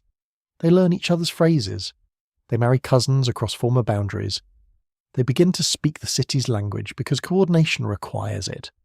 Their children know the labour group more clearly than the old village. The end of a people can happen while friendships are forming. That is hard to hold. Loss does not always feel lonely at first. A quirky tidbit belongs to the clay itself. Some tablets preserve fingerprints, nail marks, or accidental impressions left by scribes and handlers. These are not messages, but they are touches. A thumb pressed too firmly near the edge, a palm mark where someone steadied the tablet, a small smear where damp clay yielded to a human mistake. History, with all its grand ideas, sometimes survives as a fingerprint beside a barley total. You imagine such a print on this day's record. The scribe finishes the entries and places the tablet near others. It will dry. Perhaps it will be filed. Perhaps it will be discarded when no longer useful. Perhaps a fire will harden it, preserving the day by accident. The scribe stretches his hand, annoyed by stiffness. He may never think of this document again. Yet for you, the tablet has become a doorway. Through it, you see one possible final ordinary day of the forgotten, not the last day they lived, but the last day their old identity brushed against written memory. Tomorrow they may be listed differently. Next month, attached to another household. Next year, living elsewhere. In a generation, their distinctive names may thin. In 2 generations, the origin label may become meaningless. The last workday is not marked by silence. It is marked by routine. There is no ominous music in the courtyard. Only grain, dust, labour, hunger, and evening coming on. The workers return one by one. Some carry tools, some carry food, some carry news from another district. A woman laughs at something rude but harmless. A man washes mud from his legs at a canal edge. A child sleeps beside a doorway with flour on his cheek. If an ending is near, they may not know it. Perhaps that is mercy. Perhaps it is worse. The evening meal begins. Bread is broken. Beer is poured through a straw. A lamp is lit and smoke crawls up the wall. Someone speaks an older word during a family story, and a younger listener asks what it means. The answer is given casually because everyone assumes there will be time to explain such things properly later. There is rarely time. You return to the tablet in the storeroom. Its clay has begun to firm. The signs are small, controlled, ordinary. It records a portion of grain, a group of workers, a date, and an official action. It does not record the fading word spoken at supper. It does not record the child's question. It does not record the last person who still remembers why that word mattered. Yet the tablet holds the edge of that world, not the centre. The edge, and sometimes at the edge. You can sense the whole lost shape. A people does not need to vanish under fire to become forgotten. It can vanish between work days, between ration lines, between languages, between one child understanding and the next child only repeating. The last workday recorded ends with no ending. The clay dries. The city sleeps. A name waits in a line of signs, unaware that it may be one of the final doors through which the forgotten can still be reached. The dried tablet rests in shadow, and now the ground itself seems to close its hand. You stand inside a room that has been emptied with unusual care. The floor has been swept. The jars have been removed. The doorway is partly blocked with bricks that look deliberate, not collapsed. Near the centre of the room, a small pit has been cut into the packed earth.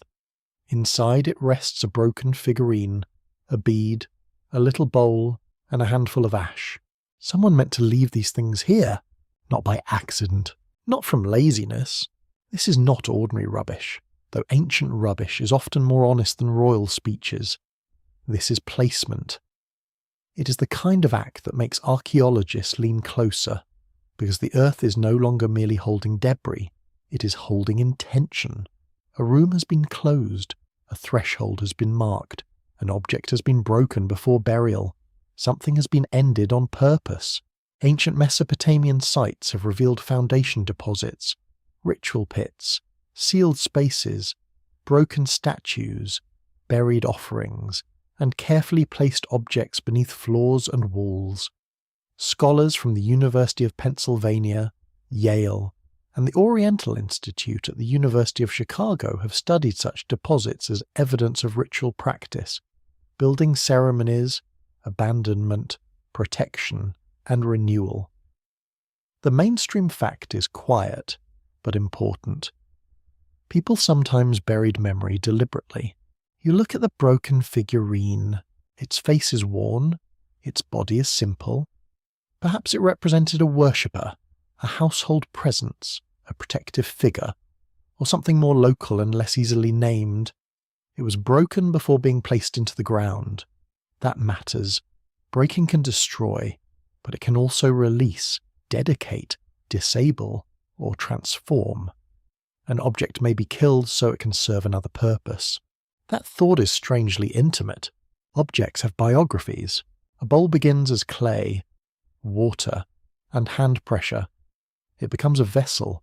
It holds grain, oil, milk, beer, or medicine. It passes from hand to hand. It gathers stains, chips, and familiarity. Then one day it is placed into a pit, perhaps whole, perhaps broken. Perhaps as part of a ceremony nobody writes down because everyone present already understands. That is the cruel part. They understood. You do not. A scholarly debate remains open over how to interpret deliberately buried objects in early Mesopotamian contexts. Some researchers connect them to protective rituals for buildings and thresholds. Others see them as closure rites, offerings to gods or ancestors, or traces of local practices absorbed into wider temple customs. The difficulty is that ritual leaves material evidence, but rarely leaves subtitles. Ancient people were inconsiderate that way. You kneel near the pit. The air smells of dust, old ash, and faint salt from the bricks. Your fingertips hover above the objects without touching them.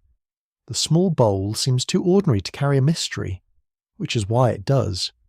Sacred acts often use ordinary things: bread, water, clay, oil, ash, a bead from a child's necklace, a figurine from a shelf, a household item carried through years of daily life until it becomes too full of meaning to throw away. A forgotten people might be present here, not in names, but in ritual closure. Perhaps an older shrine is being sealed before a new building rises. Perhaps a family is abandoning a house after flood, debt, or resettlement. Perhaps a local deity has been replaced by a city god, and the old objects are buried respectfully, or fearfully, or both. Perhaps the people who place them know they will not return. Perhaps they hope that what is buried will guard the emptiness. The room feels as though it is holding its breath. Outside, the city continues. Inside, someone has made a pause. You imagine the ceremony. A small group gathers at dusk. No crowd, no royal witness. Just a family, a priest, an elder, or workers closing a space that has become dangerous, holy, outdated, or grief-filled. A lamp burns low. Words are spoken. A bowl is placed. A figurine is broken. Ashes scattered. The pit is filled. The floor is smoothed. By morning, the room looks almost ordinary, but it is not ordinary now. It has a secret under its skin. This kind of burial changes how disappearance feels. Not every trace of loss is accidental. Sometimes people collaborate with forgetting because memory hurts, or because memory must be controlled. To bury an object is not always to erase it. It can be to protect it from careless eyes. It can be to place it where ancestors' gods, or the deep earth, may hold it. A quirky fringe tidbit often surrounds broken statues and sealed rooms.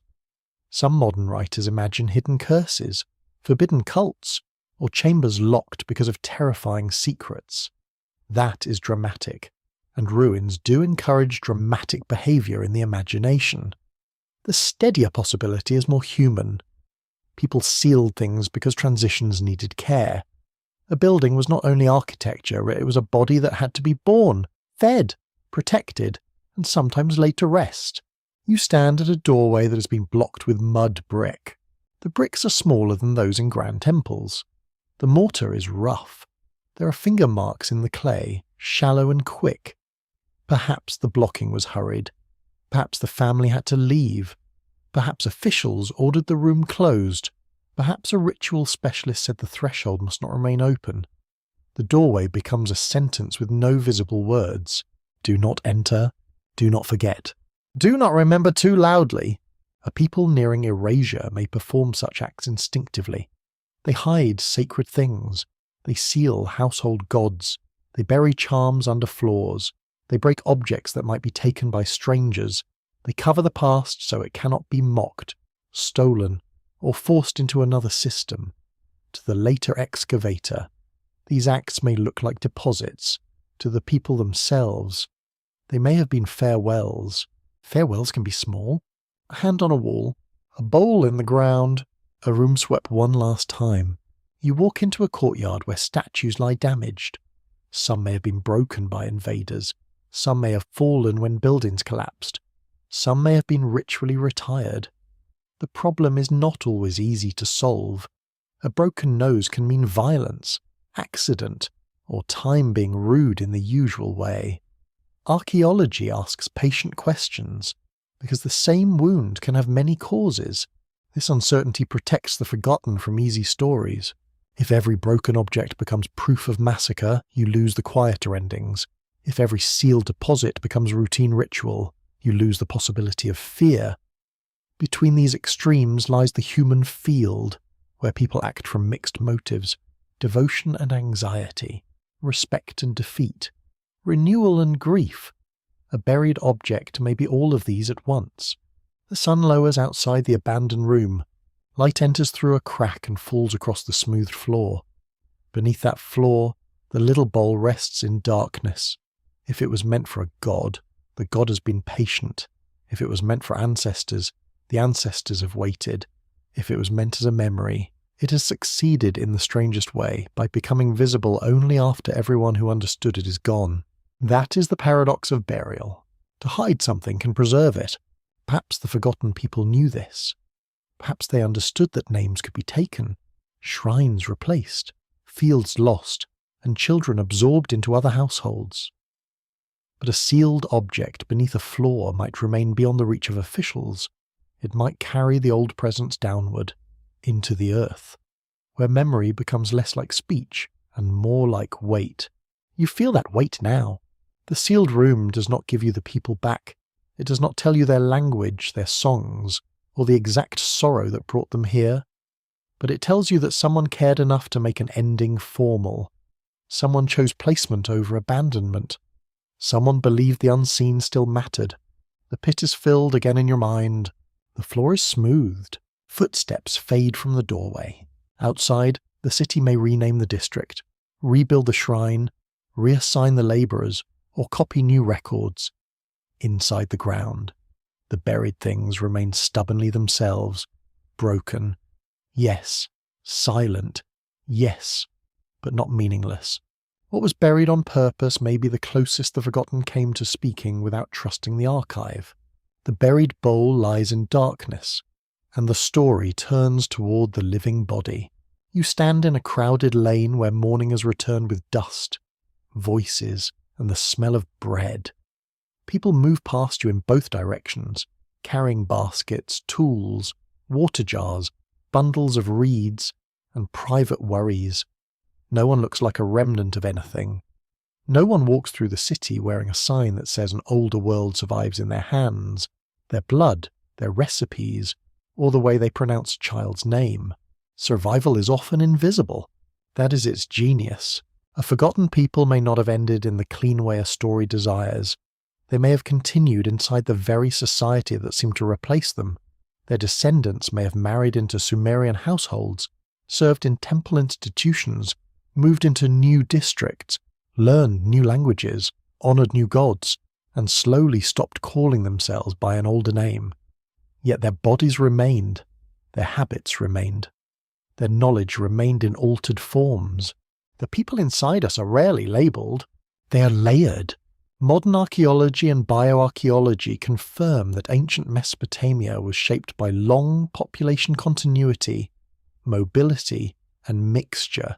Studies of burials, settlement patterns, diet, and material culture by researchers at institutions such as Cambridge, Harvard, and Pennsylvania have shown that early urban societies formed through many interacting communities rather than one simple origin. The mainstream fact is sobering. Civilization is usually a crowded inheritance, not a single family portrait. You look at a woman kneading dough in a shaded courtyard. Her movements are practiced and economical. She presses, folds, turns, and presses again. Perhaps this technique came from her mother, and from her mother's mother, and from a village name nobody now speaks. Perhaps the grain measure is official. The household god has a city name, and the language around her is Sumerian. Yet the motion of her hands belongs to a line older than the record. No tablet notices the kneading. The bread remembers anyway. You walk past a reed worker binding mats. He knows exactly how tightly to twist the fibres, when to wet them, how to bend without breaking, and which bundles are poor quality despite looking respectable to officials. This knowledge may have come from marsh communities absorbed generations earlier. It may now serve temples, houses, boats, and roofs across the city. The old people have vanished as a name, but their craft shelters everyone. That is not nothing. It is also not enough. A scholarly debate remains open about how cultural inheritance should be traced when names disappear. Some historians follow texts, because texts provide language, dates, and institutions. Others emphasize material practice, arguing that pottery styles, food ways, Building techniques and body habits can carry identity even when written labels fail. The careful truth is that people survive through both memory and practice. But practice is harder to translate into history. You hear a lullaby from a doorway. The words are soft, almost swallowed by the morning noise. Perhaps they are in the language of the city. Perhaps one phrase remains from another tongue, preserved because it soothes the child. Lullabies are stubborn. They cross borders in arms, not archives. A mother may forget the meaning of a phrase and still sing it correctly because the melody holds it in place. That is how ancestors hide. Not always in tombs, sometimes in tunes. The forgotten people may have continued in bodies and marriages. A daughter from a small canal settlement marries a potter in the city. Her children learn the father's trade, the mother's recipes, and the temple calendar. Her old village name fades, but her descendants carry her face, her gestures, her stubbornness about how fish should be cleaned. Centuries later, no one calls them by her people's name. They are simply citizens, workers, worshippers, neighbours. History loses the label. Life keeps the inheritance. A quirky fringe tidbit often appears and claims that modern people can trace themselves directly to a single lost Sumerian bloodline with perfect confidence. That idea is far too tidy for ancient population history. Human ancestry behaves more like spilled grain than a straight cord. Still, the broader thought has a quiet truth. Many vanished peoples did not vanish biologically. They became part of later populations so completely that separation became impossible.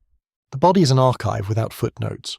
It carries traces through bone, diet, disease, kinship, and descent. Teeth can reveal childhood stress. Bones can show patterns of labour. Isotopes can suggest movement between regions. Ancient genes, when preserved and carefully studied, can show mixture across time. Yet even these powerful tools cannot restore a people's self-understanding. A genome cannot sing the lost song. A tooth cannot tell you the household joke. Science gives structure. Imagination gives breath. You stand near a burial ground where the soil is dry and compact. Graves lie beneath the surface, some simple, some richer, some disturbed by later building. The dead rest with vessels, beads, tools, or nothing that survives. A child may be buried near a wall. An adult may lie in a position shaped by custom. Some practices continue across generations, while others change. Burial is one place where identity resists and adapts at the same time. The forgotten may appear in such continuities. A pottery form persists after language shift. A bead style remains popular in households of mixed background. A burial gesture survives beneath a different god's name. To the living, these may not feel like ethnic markers. They are simply what one does. That phrase, simple as it sounds, is one of history's deepest tunnels. What one does can outlive what one says. You enter a kitchen at dusk. A pot simmers over a low flame. The smell of fish, onions, grain, and herbs fills the room. Someone sprinkles an ingredient in a way learned from an elder. Someone else says the city version uses less, with the confidence of a person about to start an argument. Food carries memory because it enters the body. It makes belonging edible. It is difficult to erase because people become emotional about supper, often with excellent reason. Perhaps the sudden end was never complete. Perhaps that is the secret. The forgotten people did not remain as a distinct group in the records because the conditions that held them together changed.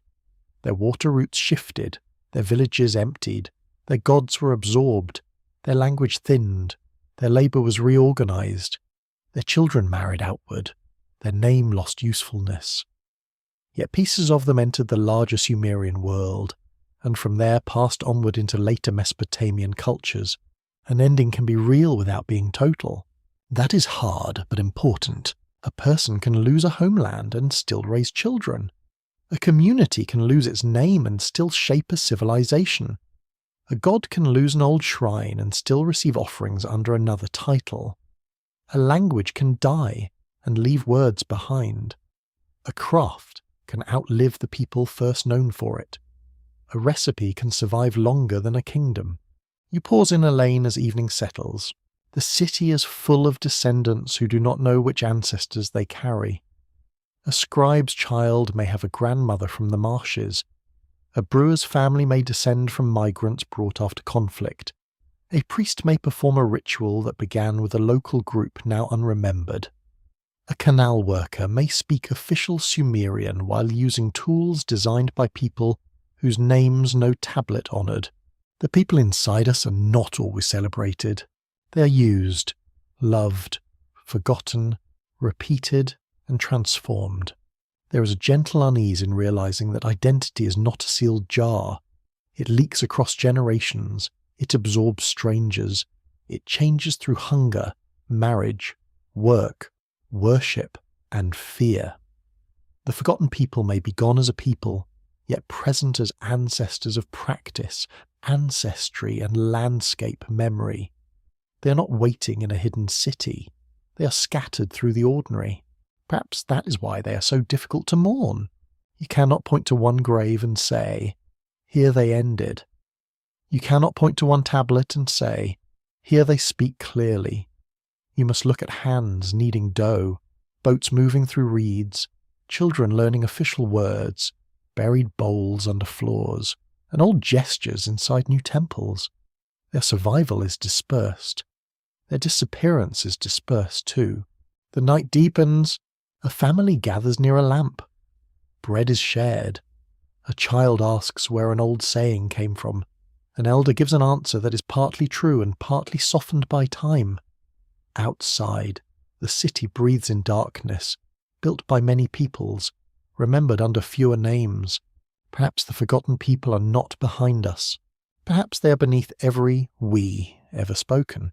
The lamp is nearly spent, and the clay returns to silence. You stand in a museum room far from the river plain, where glass cases hold tablets no larger than a hand. The air is cool, measured, and still. There is no smell of barley here, no river mud, no smoke from a cooking fire. Only polished floors, careful labels, and the faint hum of modern light over objects made by people who expected none of this. A tablet lies under glass. Its edges are chipped. Its signs remain. The little wedges look calm, almost modest, as though they do not realize what they have survived. A scribe pressed them into damp clay thousands of years ago, perhaps while thinking of a meal, a supervisor, a sore wrist, or the annoying difficulty of making numbers behave. The tablet endured burial, breakage, rediscovery, transport, study, and translation. The person who made it became dust long ago. The clay stayed. That is the strange reversal of history. Human beings made records to serve temporary needs, yet the temporary record outlived the breath.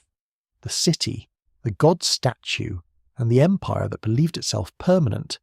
The record remains, but it remains unevenly. It gives a count, a name, a place, a divine phrase, a kingly claim, a ritual hint. It withholds the warmth. The unfinished clay story is not a puzzle with one clean answer. It is a shoreline of fragments. Mainstream research confirms that Sumerian records preserve one of the earliest written archives of urban life. Scholars at Oxford, Yale, Harvard, Chicago, and the University of Pennsylvania have used tablets, settlement archaeology, environmental studies, and material remains to reconstruct early Mesopotamian society. They have shown cities, temples, scribes, farmers, labourers, traders, and gods entangled in systems of power and survival. Yet those systems are not the whole story. They are the visible frame. Inside that frame, the forgotten people remain difficult to name. There may have been marsh communities absorbed into the city. There may have been older village populations whose identities dissolved under temple administration. There may have been migrants, captives, neighbours, specialists, or families displaced by water, salt, war, debt, or hunger. They may have been several peoples, as later mistaken by us for one shadow. That uncertainty is not failure. It is the shape of the evidence. You look at the tablet again and notice how small it is. So much has been asked of it. Modern minds lean over clay and ask for origins, endings, languages, identities, climate histories, migrations, and moral lessons. The tablet replies with barley, workers, a date, and perhaps a seal.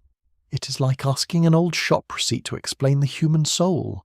Still, sometimes receipts know where the bodies were fed. A quiet scholarly debate continues over how much social memory can be recovered from Sumerian texts. Some historians trust the archives for patterns of labour, settlement, and authority. Others warn that written records speak mainly for institutions, while ordinary communities remain partially hidden. Archaeology widens the view, but even excavation meets limits. Mud brick dissolves, reeds decay, songs leave no potsherds, so the story remains incomplete. The silence is part of it. That may be the deepest lesson. Ancient silence is not empty. It is made from missing voices, lost languages, unexcavated rooms, eroded fields, broken edges, and meanings nobody thought to explain. It is made from families who carried old names into new households, from gods who changed titles, from children who learned the useful tongue, from workers counted by others, from objects buried by hands that wanted memory hidden safely in earth. You stand beside another case containing a cylinder seal. Its carved image shows figures, animals, symbols, and motion held in miniature. When rolled across wet clay, it created authority in a line of images. It protected jars, marked ownership, and made a person's presence travel without the person. There is something almost magical about that, although the magic is administrative, which is less glamorous but far more durable. A seal says, "This belongs." The forgotten asks, "To whom?" The ancient city answered through office, temple, field, and ration. Belonging became measurable. People belonged to households, gods, kings, work groups, and places. Yet the lost communities may have belonged in older ways that were harder to measure. To a bend in the river, to a marsh channel, to a burial ground, to a local deity whose name was softened by later theology, to a memory carried in speech until speech changed. The clay records suggest the end, but not the ending. They show disappearance as a pattern rather than a single wound. A place fades, a name shifts, a labour category replaces a community. A flood tradition widens around many losses. A language stands alone because its neighbours vanished unheard. A temple rises over earlier sacred ground. A king list orders time while countless people fall into the spaces between rulers. The forgotten people may therefore have ended suddenly only from the viewpoint of records. Life rarely obeys record keeping. A village may disappear from tablets in one generation, while its descendants continue in another district. A god may leave one shrine and enter another under a grander name. A word may die in conversation, but survive in a place name. A craft may become common, losing the memory of the people who first carried it. A people can pass through the gate of another identity and never return with their old name. You feel the tenderness of that thought. You also feel its sorrow, because to be absorbed is not simply to be saved. It means part of the self is no longer available to be called. The descendants live, but the old story no longer answers. The body continues through time, but the memory has thinned. The city survives with their labour inside it, their skills inside its walls, their food inside its kitchens, and perhaps their blood inside its children.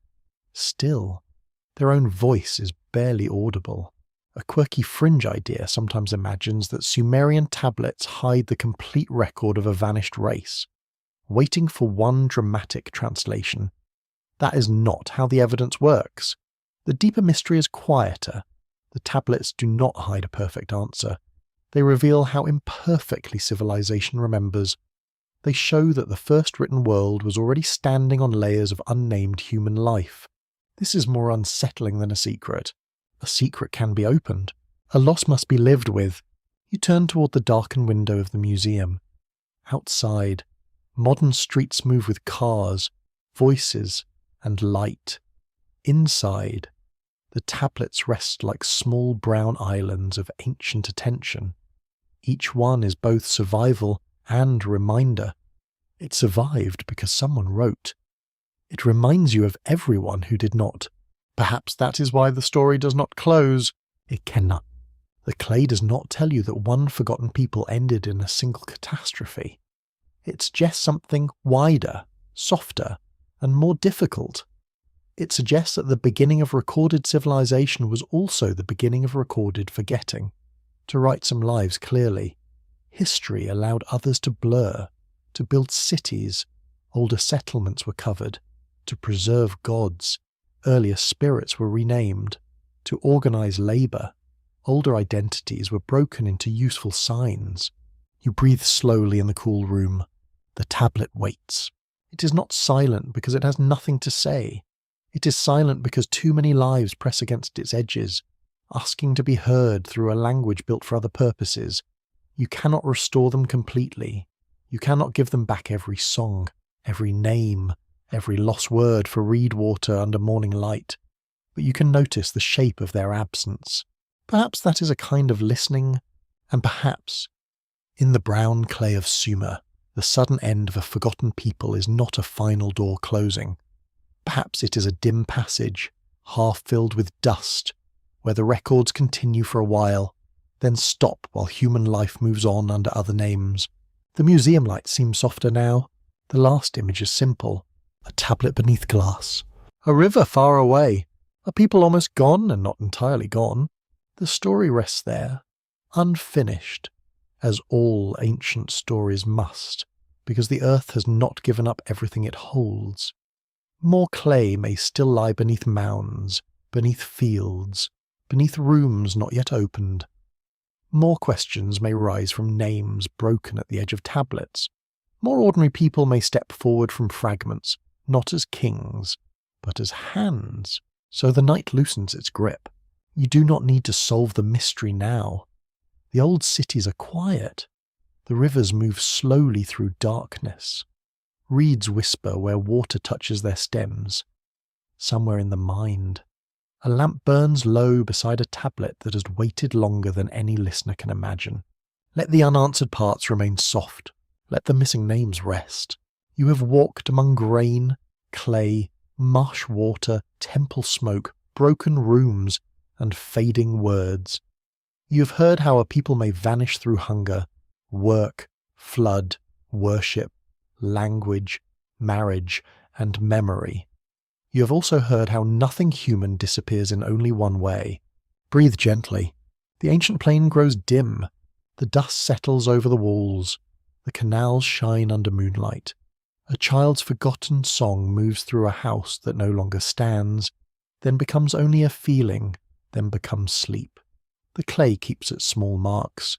The earth keeps its deeper quiet. And perhaps, somewhere below the final layer of silence, the story is not yet complete. End of script. Good night.